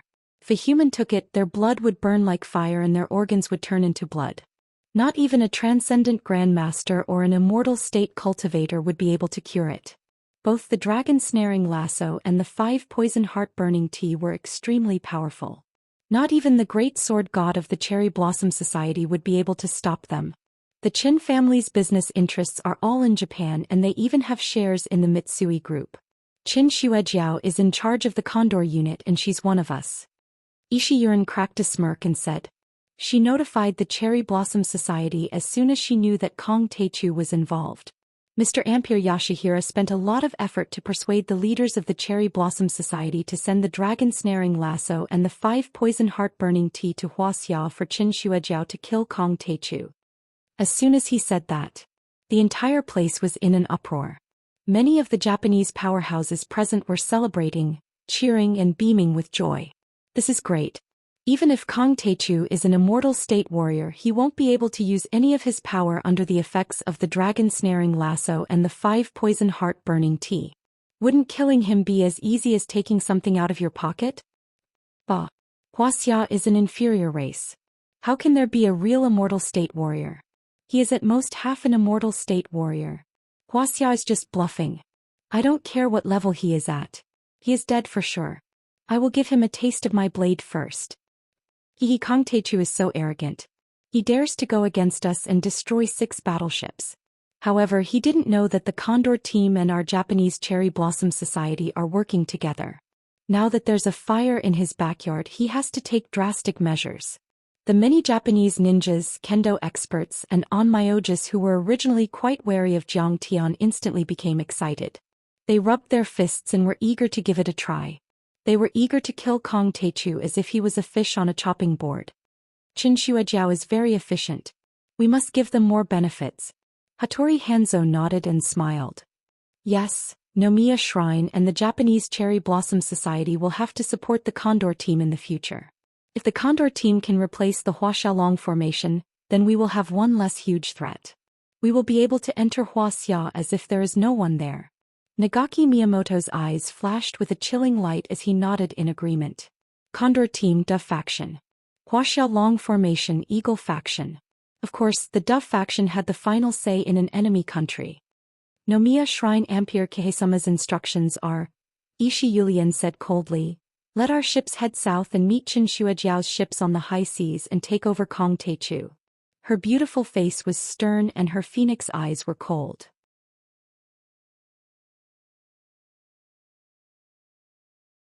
She said word by word, to avoid any unexpected changes, execute Kong Teichu on the high seas. Kill Kong Teichu and raise the prestige of our country. Kill Kong Teichu and raise the prestige of our country. For a moment, the blood of many Japanese experts was boiling. They pulled out their katanas and shouted at the top of their lungs. The prestige of our country? The name of your Condor Team ship is really funny. When the helicopter flew to a ship, Jiang Tian saw a few big words on the hull of the ship and couldn't help but laugh. Qin Zongheng's face turned red and then he said seriously, Master Kong, the Condor Team has always regarded the Japanese Cherry Blossom Society as our mortal enemy, and we also want to kill them. However, everything needs to be done with strategy. Now is not the time to start a war with the Cherry Blossom Society. Wait until when? With your strategy, the so-called hiding your strength is meaningless. Jiang Tian sipped his tea calmly and sneered, you are improving your strength but others are also improving their strength. This is a war of attrition, a protracted war. The best time to start a war was 10 years ago, 100 years ago. If we haven't started a war before, the best time to start a war is now.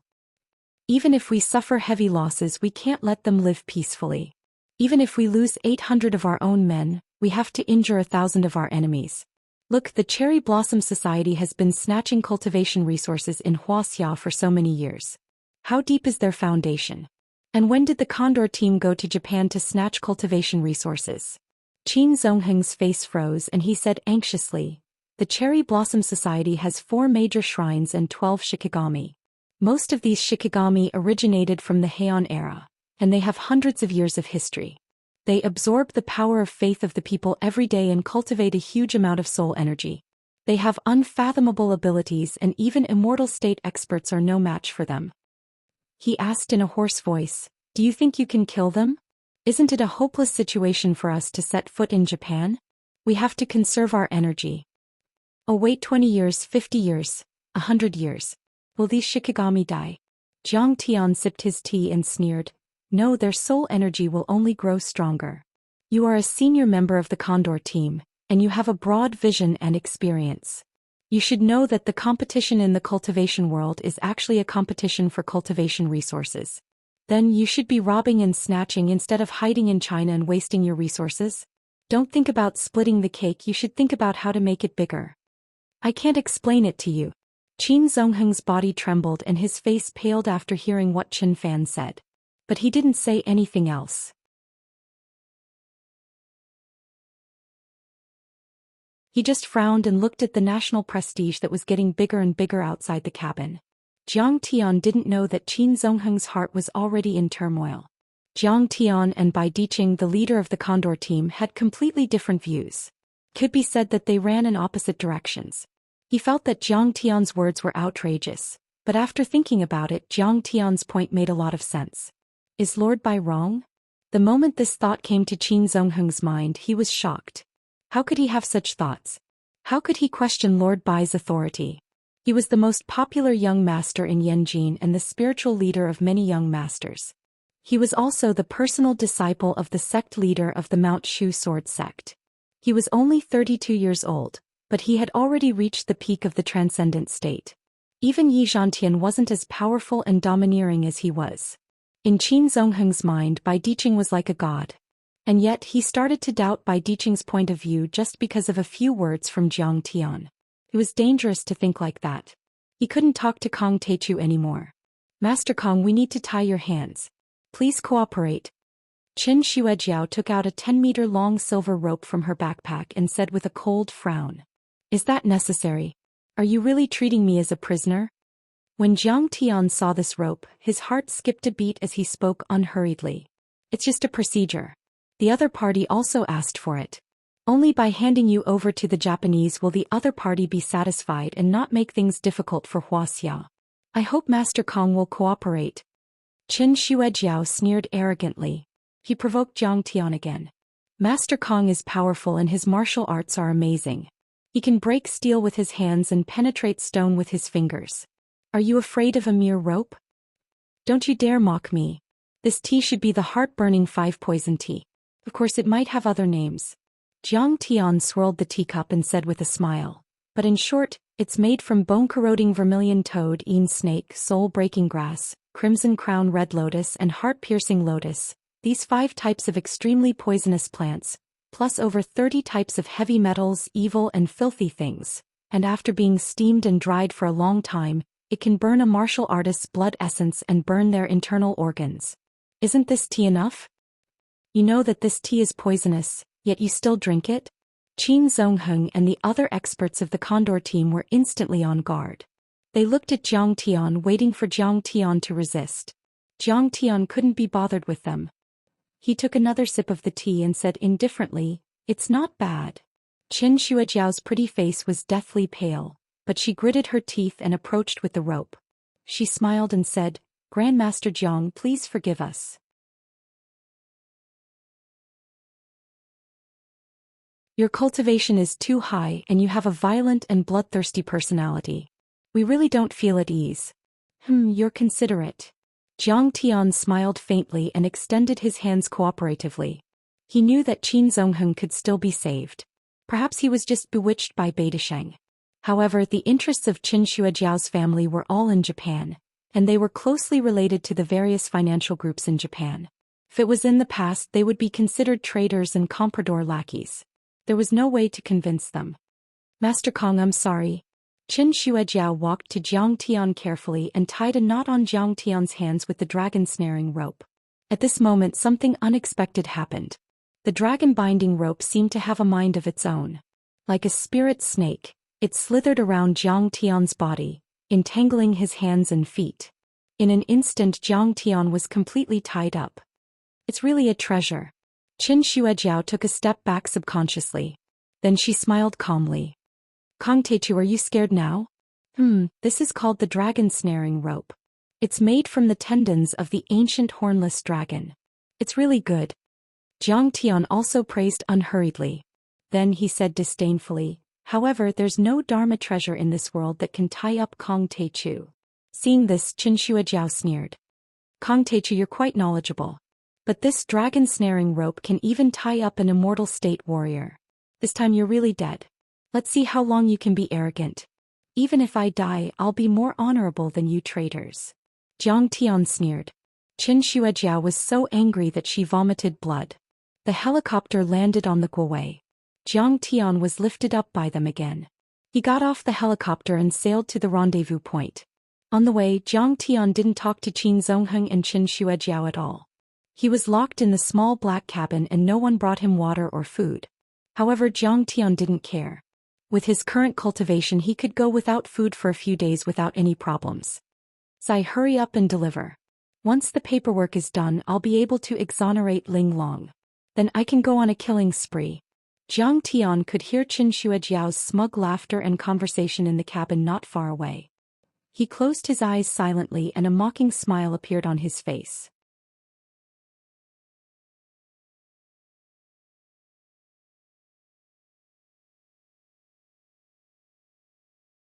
Chapter 405. Shuangqing Mansion, Fragrant Mountain, Yanjin. An old man in military attire was drinking tea and playing chess with a handsome young man in a moon-white gown. "Di Qing, you only come down once in 10 years, but you don't even come to see your Uncle Chao. I'm going to tell on you the next time I see the old man." As Chao Shixiang sipped his tea, he chuckled and said meaningfully. Next to them, Chao Jinjiao was making tea for them. She looked at the top young master in Yanjing with admiration. The Chao family was a prestigious family and their biggest trump card was Chao Shixiang. They were one of the top 20 families in Wuxia. However, compared to the real top families, they were a lot weaker. The Bai family, which Beidasheng belonged to, had produced many military and political leaders. Their disciples were all over Wuxia's military and political circles. They were known as the 3 great men in one family, 5 generals in 4 generations, and were one of the top 3 families in the secular world. Xiao Jinjia, who was making tea clumsily, was annoyed. All this time she had been engrossed in martial arts. She knew nothing about things like the way of tea or go. Today in White Emperor City she was clumsy and clumsy. She was like a peasant in front of spring snow, unable to get a word in. She had exposed her timidity. Lord Xiao, I know you're busy and I was about to visit you, but you came first. Please forgive me. Bai Diqing was powerful and didn't seem to be any weaker than Lord Xiao, who was a giant in the military. Xiao Xixiang nodded and suddenly changed the topic. Diqing, about the Great Mountain incident, was it your idea or the Qin family's idea to send Jiang Taichu to Japan for punishment? I've just heard about it. It's mainly the Qin family's doing. Bai Diqing smiled and said, This Jiang Taichu has a good relationship with me, and he was once Zhang Long's martial arts chief consultant. He raised Zhang Long's overall combat strength to an unimaginable level. Furthermore, he killed Lin Zhenyu, Wang Chongyan, Qiao Bin and other enemy experts. Can be said that he is a rare genius who has made great contributions to the army and the nation. Can you mediate a little? Xiao Xixiang almost begged. Uncle, you know that although I'm the honorary leader of the Condor team, it's actually just a title given to me by the young masters in Yanjin. Now that something has happened, someone has to be responsible. I'm afraid I can't say anything. Bai Diqing shook his head. A glint of anger flashed in Xiao Xixiang's eyes and he smiled. Diqing, who doesn't know that you're the young master of Yan? The patriarchs of the 7 dominant families will treat your advice as invaluable. He said with deep emotion. Kong Taichu might seem unscrupulous and simple, but he has never done anything harmful to Wuxia.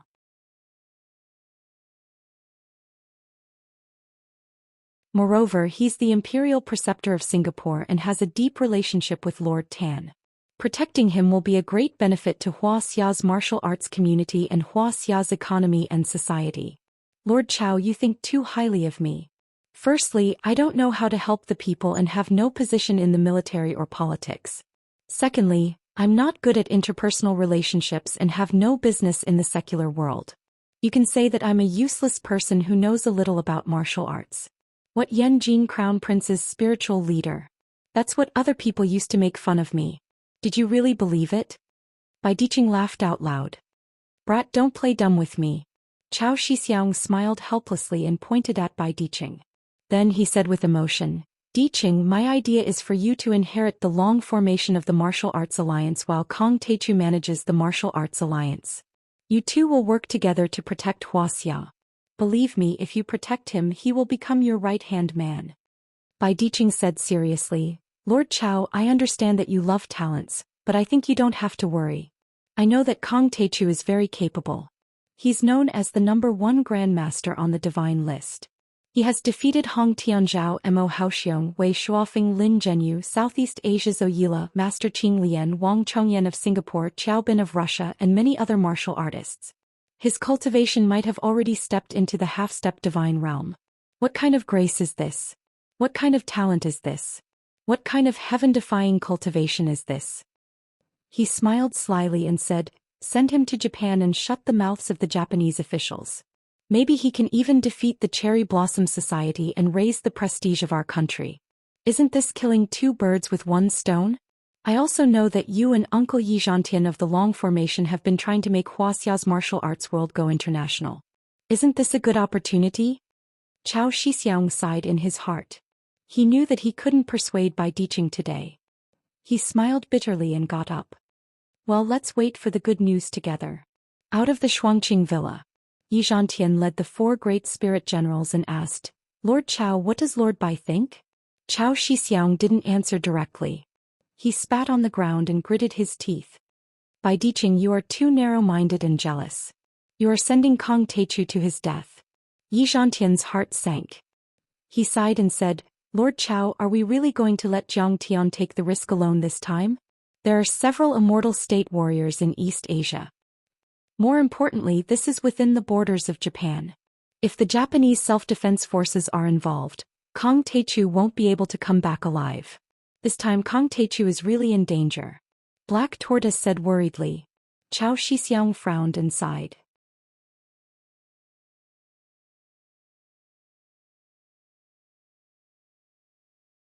How can Zhantian and I change the decision of the 7 great families? Zhantian's face darkened and his eyes flashed. Suddenly he got into a military off-road vehicle and waved his hand. Go to the airport. Zhantian, what are you doing? Zhou Xian asked with a frown. I'm going to help Zhangtian. The Long Formation is the Great Wall of Wuxia's martial arts world. It is their responsibility to protect Wuxia. We should fight side by side. Yi Zhantian said without turning his head. Sigh. Zhou Xian wanted to say something but he didn't stop him. He sighed and said, Yi Zhantian and his old friends are more patriotic than Bai Diqing. What a pity that Bai Diqing is so powerful. After a day and a night of sailing. That night the mighty nation finally docked with Ishi Yuren's Great East Asia. Stars twinkled in the dark blue sky. The sea was calm and peaceful. Jiang Tian's face was covered with a black cloth and his body was bound by the dragon snaring rope. He was escorted to the deck of the Great East Asia like a prisoner. Ishi Yuren, Nagaki Miyamoto, Hanzo Hattori and dozens of other Japanese overlords were on standby. Even though Jiang Tian was like a prisoner, many Japanese overlords were still uneasy. Mrs. Ishii, Mr. Miyamoto, Mr. Hanzo Hattori, we finally meet. Qin Xuejiao walked forward gracefully, and every single move she made was elegant, decent and charming. She shook hands with the other party's upper echelons and exchanged greetings. It was as if they were old friends. This is Kong Teichu. Please sign the acceptance document. Qin Xuejiao took out a document and asked Ishi Yuren to sign it. Miss Qin, Wuxia is a peace-loving nation. We would like to express our utmost respect for what you have done. Ishi Yuren smiled and picked up the pen. He signed his name and stamped it with his personal seal and the official seal of the Sakura Society Yamaguchi Operation Group. The handover ceremony was complete. A Japanese samurai stepped forward and lifted the black cloth on Jiang Tian's face. He laughed mockingly and said, Kid, aren't you arrogant? Didn't we capture him in the end? Huh. Idiot. Seeing this, Qin Zongheng suddenly felt a wave of sadness. His nose felt a little sour. He was the #1 expert in Wuxia's martial arts world, but he was being disrespected and humiliated by a few Japanese. Don't be unreasonable. He shouted in Japanese, I hope you treat Master Kong Teichu well.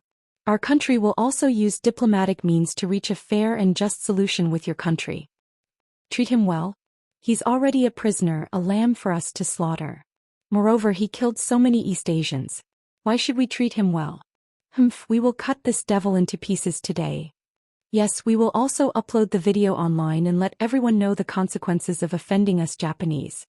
Inferior Shina pig. Inferior race. We should kill them all. Haha.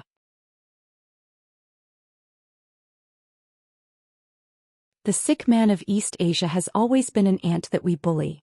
Since he is an ant, he should have the self-awareness of an ant. Don't resist, just lie on the ground and die silently. But he dares to resist. Hearing Qin Zongheng's words, many Japanese samurai laughed as if they had heard the funniest joke in the world. They laughed so hard that tears came out of their eyes. You have captured me? What a joke.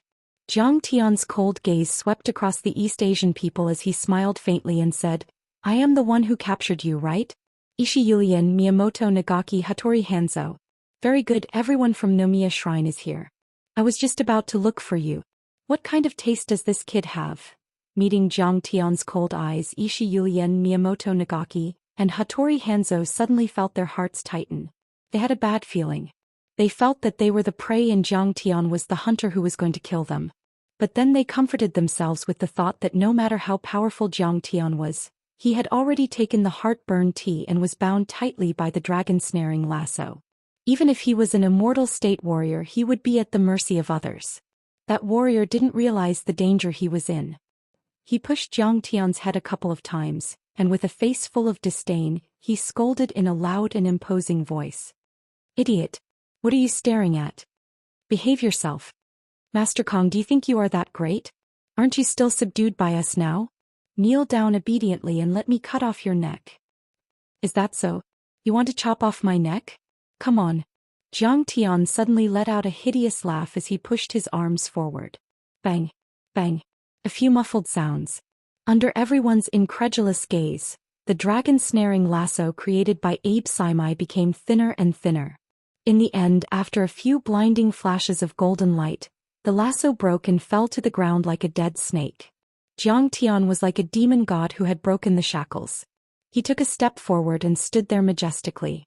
His eyes were cold as thunder rumbled. Today all the East Asians on this ship will die.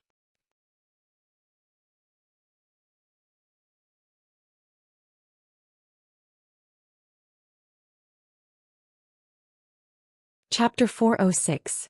What? That's the dragon snaring lasso. How did it break? The dragon snaring lasso. It's said to be able to bind a dragon and an immortal state warrior. Does he still have cultivation? How is that possible? He has already taken the 5 poison heart-burning tea. Everyone's expression changed drastically as they all cried out in shock. They subconsciously took a step back, their eyes filled with fear as they looked at Jiang Tian as if they were looking at a demon god. They weren't afraid of Jiang Tian who had taken the poison tea and was bound by the dragon snaring lasso, but they were terrified of Kong Teichu. He was a peerless overlord who had killed Ingo and Anpei Qing Kong. Even Ishii Yulien, Nagaki Miyamoto and Hanzo Hattori were horrified, their faces full of shock. Ishii Yulien looked at Qin Shuejiao and said angrily, "Miss Qin, please give me an explanation. What is going on?" "I have already fed him the medicine and tied him up with the dragon snaring lasso as you requested." Qin Shuejiao, who was flaunting her prowess in front of Jiang Tian, was frightened by Ishii Yulien. Her face turned pale as she pointed at Jiang Tian and shouted, "Kong Teichu, please cooperate with the Japanese officials. Don't resist or you will have to bear the consequences." "Qin Shuejiao, come back. We have finished the handover. What happens next has nothing to do with us." Qin Zongheng stepped forward and tried to pull Qin Shuejiao back but failed. He was not happy with the Japanese, so he had no choice but to hand over Jiang Tian. He didn't want to be as submissive as Qin Shuejiao. "Kong Teichu, surrender now. Don't forget that your family is still in Wuxia," Qin Shuejiao threatened. "To our countrymen they shout and kill, awe-inspiring. Bowing to the enemy is like meeting your own parents." Jiang Tian shot her a disdainful glance and said sarcastically, "You guys have the nerve to call yourselves China's elites and youths. Bah! You are a disgrace to Wuxia. Trash. You don't deserve to be called a descendant of the Yellow Emperor. You are the shame of Wuxia. So what if your cultivation is strong? No matter how much trouble you've brought to Wuxia, you naturally have to take responsibility for it." Qin Shuejiao's pretty face turned red, but she couldn't argue. She frowned and shouted, "Jiang Tian, plead guilty immediately. Don't resist. Otherwise I won't let the Jiang family off. I'll make sure that the dozens of people in your family die without a burial place. I know everything about you. Bitch, you dare to threaten me." For the first time, Jiang Tian's eyes became cold as he stared at Qin Shuejiao, his murderous aura soaring to the sky. It could be said that whether the Qin family was in cahoots with the Japanese conglomerates, or Qin Shuejiao betrayed her country for glory and became a traitorous lackey of the Japanese, Jiang Tian didn't have the intention to kill her. There were all kinds of birds in the forest. However, she dared to threaten his family and friends, which touched Jiang Tian's reverse scale. He absolutely couldn't tolerate it. Qin Shuejiao was so frightened by Jiang Tian that she subconsciously took a step back. But on second thought, what was there to be afraid of? She was the legitimate daughter of the Qin family. The Qin family's influence in Wuxia was ranked in the top few, and they had produced several officials of the border. Kong Teichu was so powerful that he dared to challenge the Qin family of Yanjing? Unless he didn't want to stay in Wuxia anymore. Thinking of this, she became strong-willed. She straightened her neck and said proudly, "I'm threatening you. What can you do to me? Do you dare to hit me? You are surrounded by enemies. You're about to die.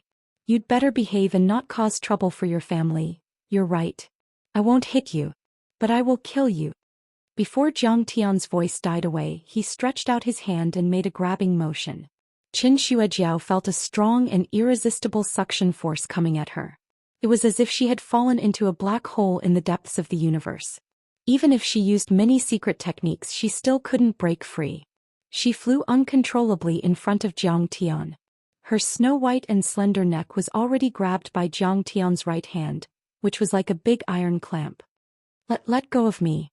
I beg you, Qin Shuijiao's eyes were filled with terror. She was so scared that she wet her pants and made an extremely weak sound of begging for mercy. Jiang Tian's cold and ruthless eyes told her that all this was not a joke. It was not a bluff. Jiang Tian really dared to kill her. Master Kong, stop.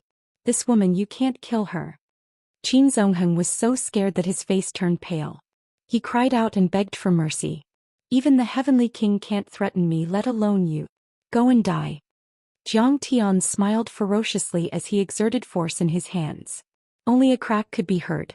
After a crisp sound, blood and broken bones splashed out from Qin Shuijiao's neck.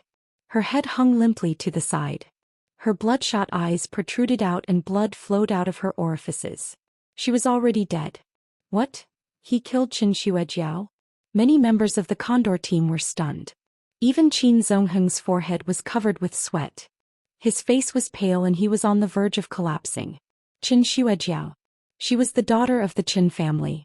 The Qin family was one of the top families in Wuxia. In terms of identity and status, the four beauties of Yanjin, Chao Jinjia and Song Shuangyan were nothing compared to her.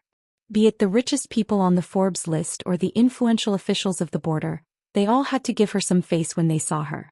But now Jiang Tian had killed him without any hesitation. It was as simple as killing a chicken. Jiang Tian looked calm.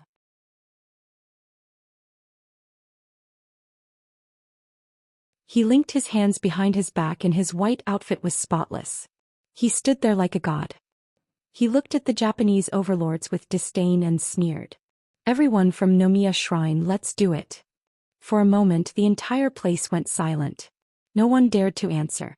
In an instant, Jiang Tian's body emitted a monstrous amount of pressure. It was like a raging wave slapping against the shore, pushing out in all directions. The three elites of Nomiya Shrine and many other Japanese overlords were so scared that they backed away a dozen meters. Jiang Tian then looked at Qin Zongheng and the others and said, Qin Zongheng and everyone from the Condor team, if you want to help the Japanese, then let's do it together. I, Kang Teichu, don't mind accompanying you. Being stared at by Jiang Tian like that, Qin Zongheng felt like he was being looked down at by a god. He felt uneasy and a chill ran down his spine. This kind of terrifying energy and pressure was something that not even his master, the sect master of Gyeontsong, could do, let alone the young grandmasters of Beidasheng. Qin Zongheng was secretly shocked, but fortunately he managed to keep a calm face. He bowed and said, Master Kong, you must be joking. We are all descendants of Wuxia. Escorting you here is just a temporary measure. The Condor team's mission has been completed. What happens next has nothing to do with us. You're a smart man. Just do your job. Jiang Tian smiled faintly, then looked at the Japanese expert again and sneered, What? Are you scared? If you're scared, then kneel and cut your own throat to apologize. Maybe if I'm in a good mood, I'll leave your bodies intact. How arrogant. Kill him. We can't let him escape. We have more people. We don't need to be afraid of him. The 5 poison heart-burning teas effect should be triggered. He won't be able to use his cultivation soon. Many Japanese experts only reacted at this moment. They all shouted and roared loudly to boost their momentum and encourage themselves. Take this. A kendo master was not convinced. He pulled out his shiny katana and jumped up like a carp leaping over the dragon's gate. He held the hilt of his katana tightly and slashed it down. This slash was like an antelope hanging its horn. It was untraceable and natural. Everyone only saw a cold light. It was as if the cold light was shining on iron armor or the Milky Way falling from the sky. The Japanese overlords are indeed extraordinary. The Cherry Blossom Society is even more powerful. This slash is comparable to the Grandmasters of Wuxia. Seeing this, Qin Zongheng and the other members of the Condor team were shocked. The muscles at the corner of their eyes were twitching. Now they agreed with Beidasheng's view again.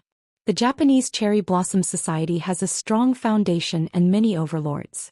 They are far more powerful than the martial arts world of Wuxia. We should avoid them and bide our time. Useless.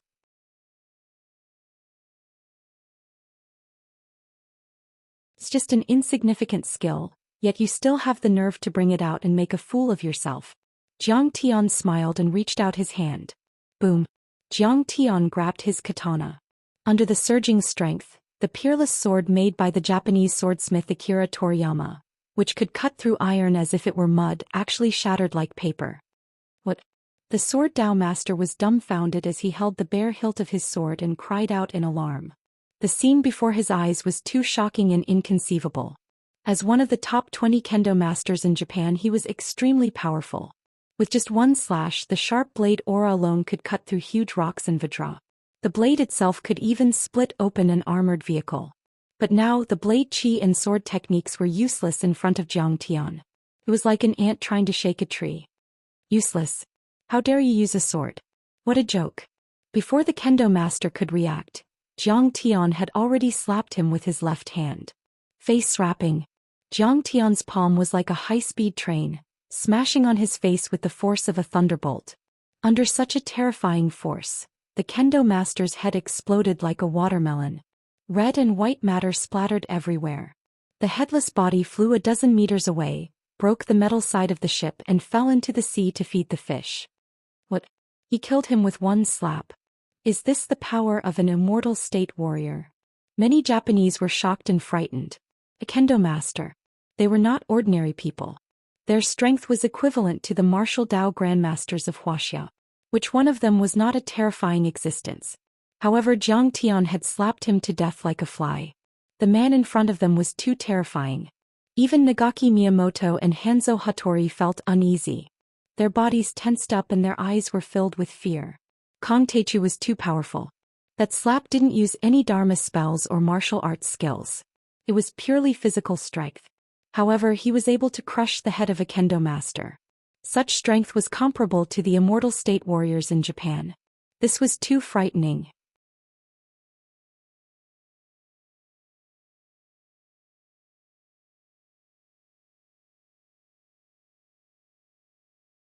Chapter 407. Holy shit. Kong Teichu really lives up to his name. This is unbelievable. Many members of the Condor team found it hard to believe. They were deeply shocked and a little scared. This was because Zhang Tian didn't want to make things difficult for them and cooperated with them. If Zhang Tian wanted to escape, who would be able to stop him? He lives up to his name. I heard that Kong Teichu had already reached the immortal state.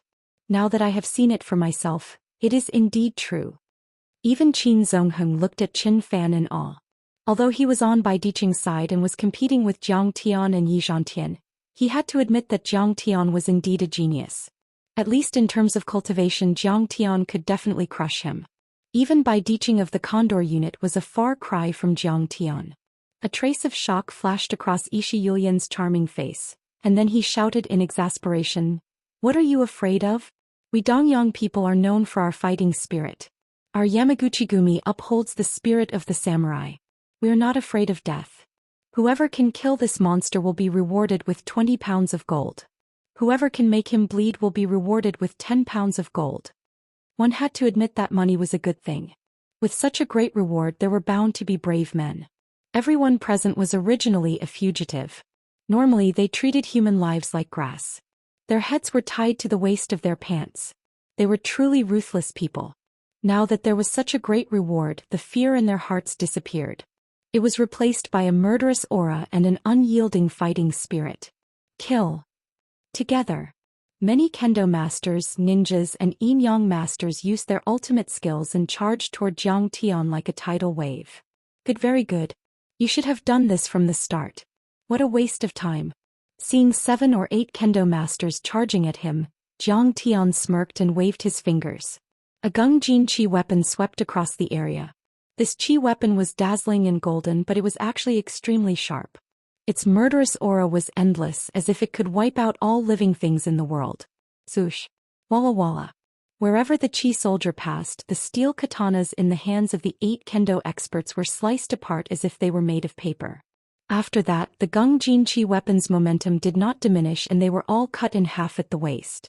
Amidst the mournful cries, waves of blood surged and sprayed out, flowing together with the steaming hot internal organs on the ground. This was a bloody scene. With a wave of Zhang Tian's finger, 8 sword experts bore the brunt of the attack and all fell. The pungent smell of blood filled the air, and the deck was covered in blood, limbs and organs. They didn't die immediately. Some of them crawled and screamed while dragging their innards, making this area look like a scene from hell.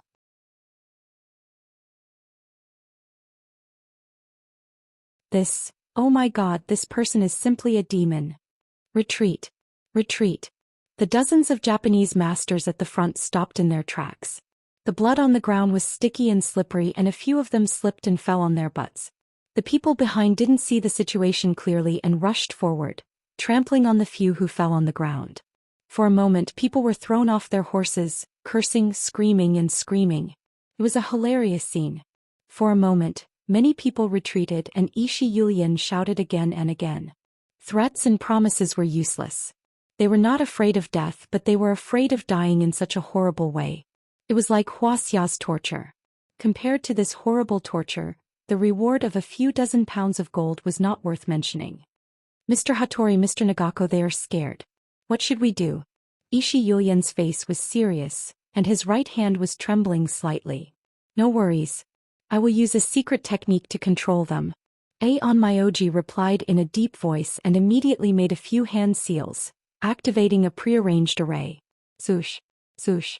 Beams of yellow light shot up into the sky, and balls of yellow light filled the entire deck. Suddenly the eyes of many Japanese rolled back and then blood chi filled their eyes. They were like zombies and their bodies were stiff. They screamed and rushed toward Jiang Tian. Could the Japanese Onmyoji be so powerful that they can control souls? Seeing this, Jiang Tian was slightly surprised. Then he shook his head and smiled disdainfully. So it's the bloodline imprint technique. In the cultivation world, soul control technique was even more powerful than soul searching technique. Once one's soul was controlled, they would become a walking corpse, a puppet completely under the control of others. They would feel no pain and they would not fear death. They would often become a terrifying suicide squad in battle. However, this Yin-Yang master didn't use the soul control technique of the cultivation world. Instead, he used the bloodlines of many powerhouses to refine the soul formation stone, forming a close connection between the Yin-Yang master, the soul formation stone and the bloodline possessor. The Onmyoji activated the soul array stone and stimulated the fighting spirit of many Japanese, controlling their minds and making them fearless, bloodthirsty and cruel. Although this method was very crude and required the use of external objects such as the soul array formation stone, and even the collection of fresh blood. After a long period of sacrificial refining and baptism, one could imprint certain thoughts and consciousness into the minds of these Japanese people.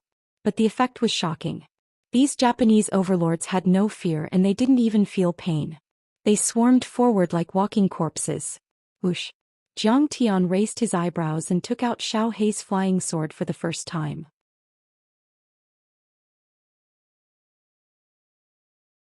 Xiao Hei's flying sword shot into the sky. A black light more than 10 meters long tore through the void. It was as if a long and narrow black hole had appeared in this space, and it had a strange charm that could absorb and annihilate everything. It was extremely breathtaking. Xiao Hei's flying sword slashed down. The wide sword aura of about 10 meters in length was like a flash of golden lightning, and it was also like the Milky Way falling from the sky. One slash could destroy everything in the world.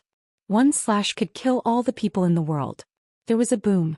A terrifying sword mark more than a meter wide appeared on the deck made of special steel. More than 20 people were cut into pieces by the sharp Gung Jin sword aura.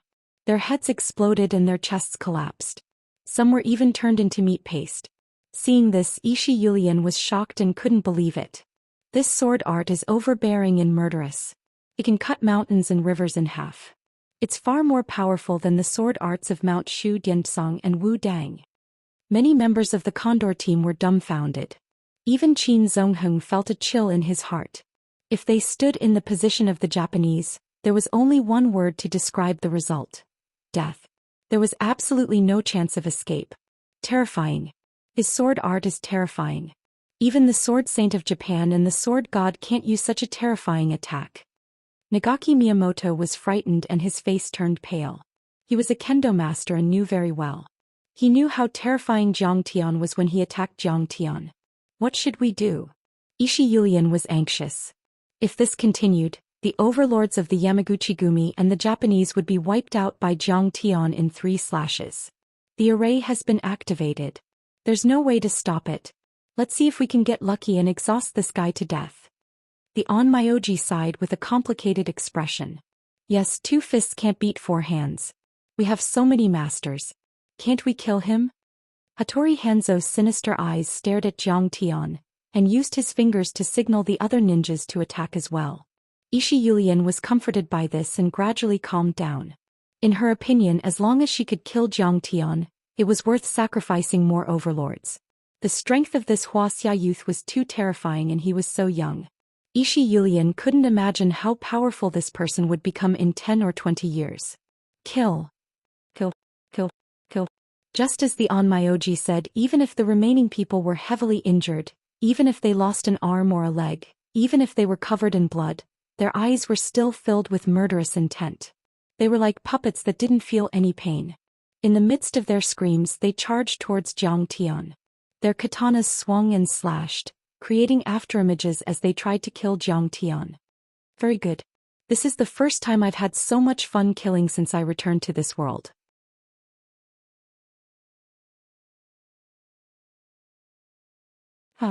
Seeing this, Zhang Tian muttered. With a thought, Xiao Hei's flying sword swept out. Boom. The golden Gung Jinqi weapon was born. It was like a golden rainbow that swept across the void. The earth shook as it swept out. The terrifying golden light blinded many people's eyes, and left many sword marks on the ground. Amidst the rolling waves of blood, the spurting blood arrows and the spreading blood mist, some people were cut in half, some were decapitated, and some were smashed into meat paste by the surging monstrous power. The deck had become a hell on earth. This time more than 30 masters had fallen. However, when Zhang Tian slashed out, it also gave some ninjas and Onmyoji who were good at long-range attacks a chance to attack. In the crowd, Fujiwara Mureo made a hand seal, and the surging ninja on his body turned into a black python. It was about 17 to 18 meters long, and the bowl-sized scales on it looked like they were real. Just the part that was standing upright was about 5 to 6 meters tall. The snake's head was held high, and it opened its bloody mouth trying to bite Zhang Tian. Although Fujiwara Mureo hasn't stepped into the level of shinobi, he is a poison ninja. Ninja is the most poisonous thing in the world. A drop of ninja can kill a grandmaster of Wuxia.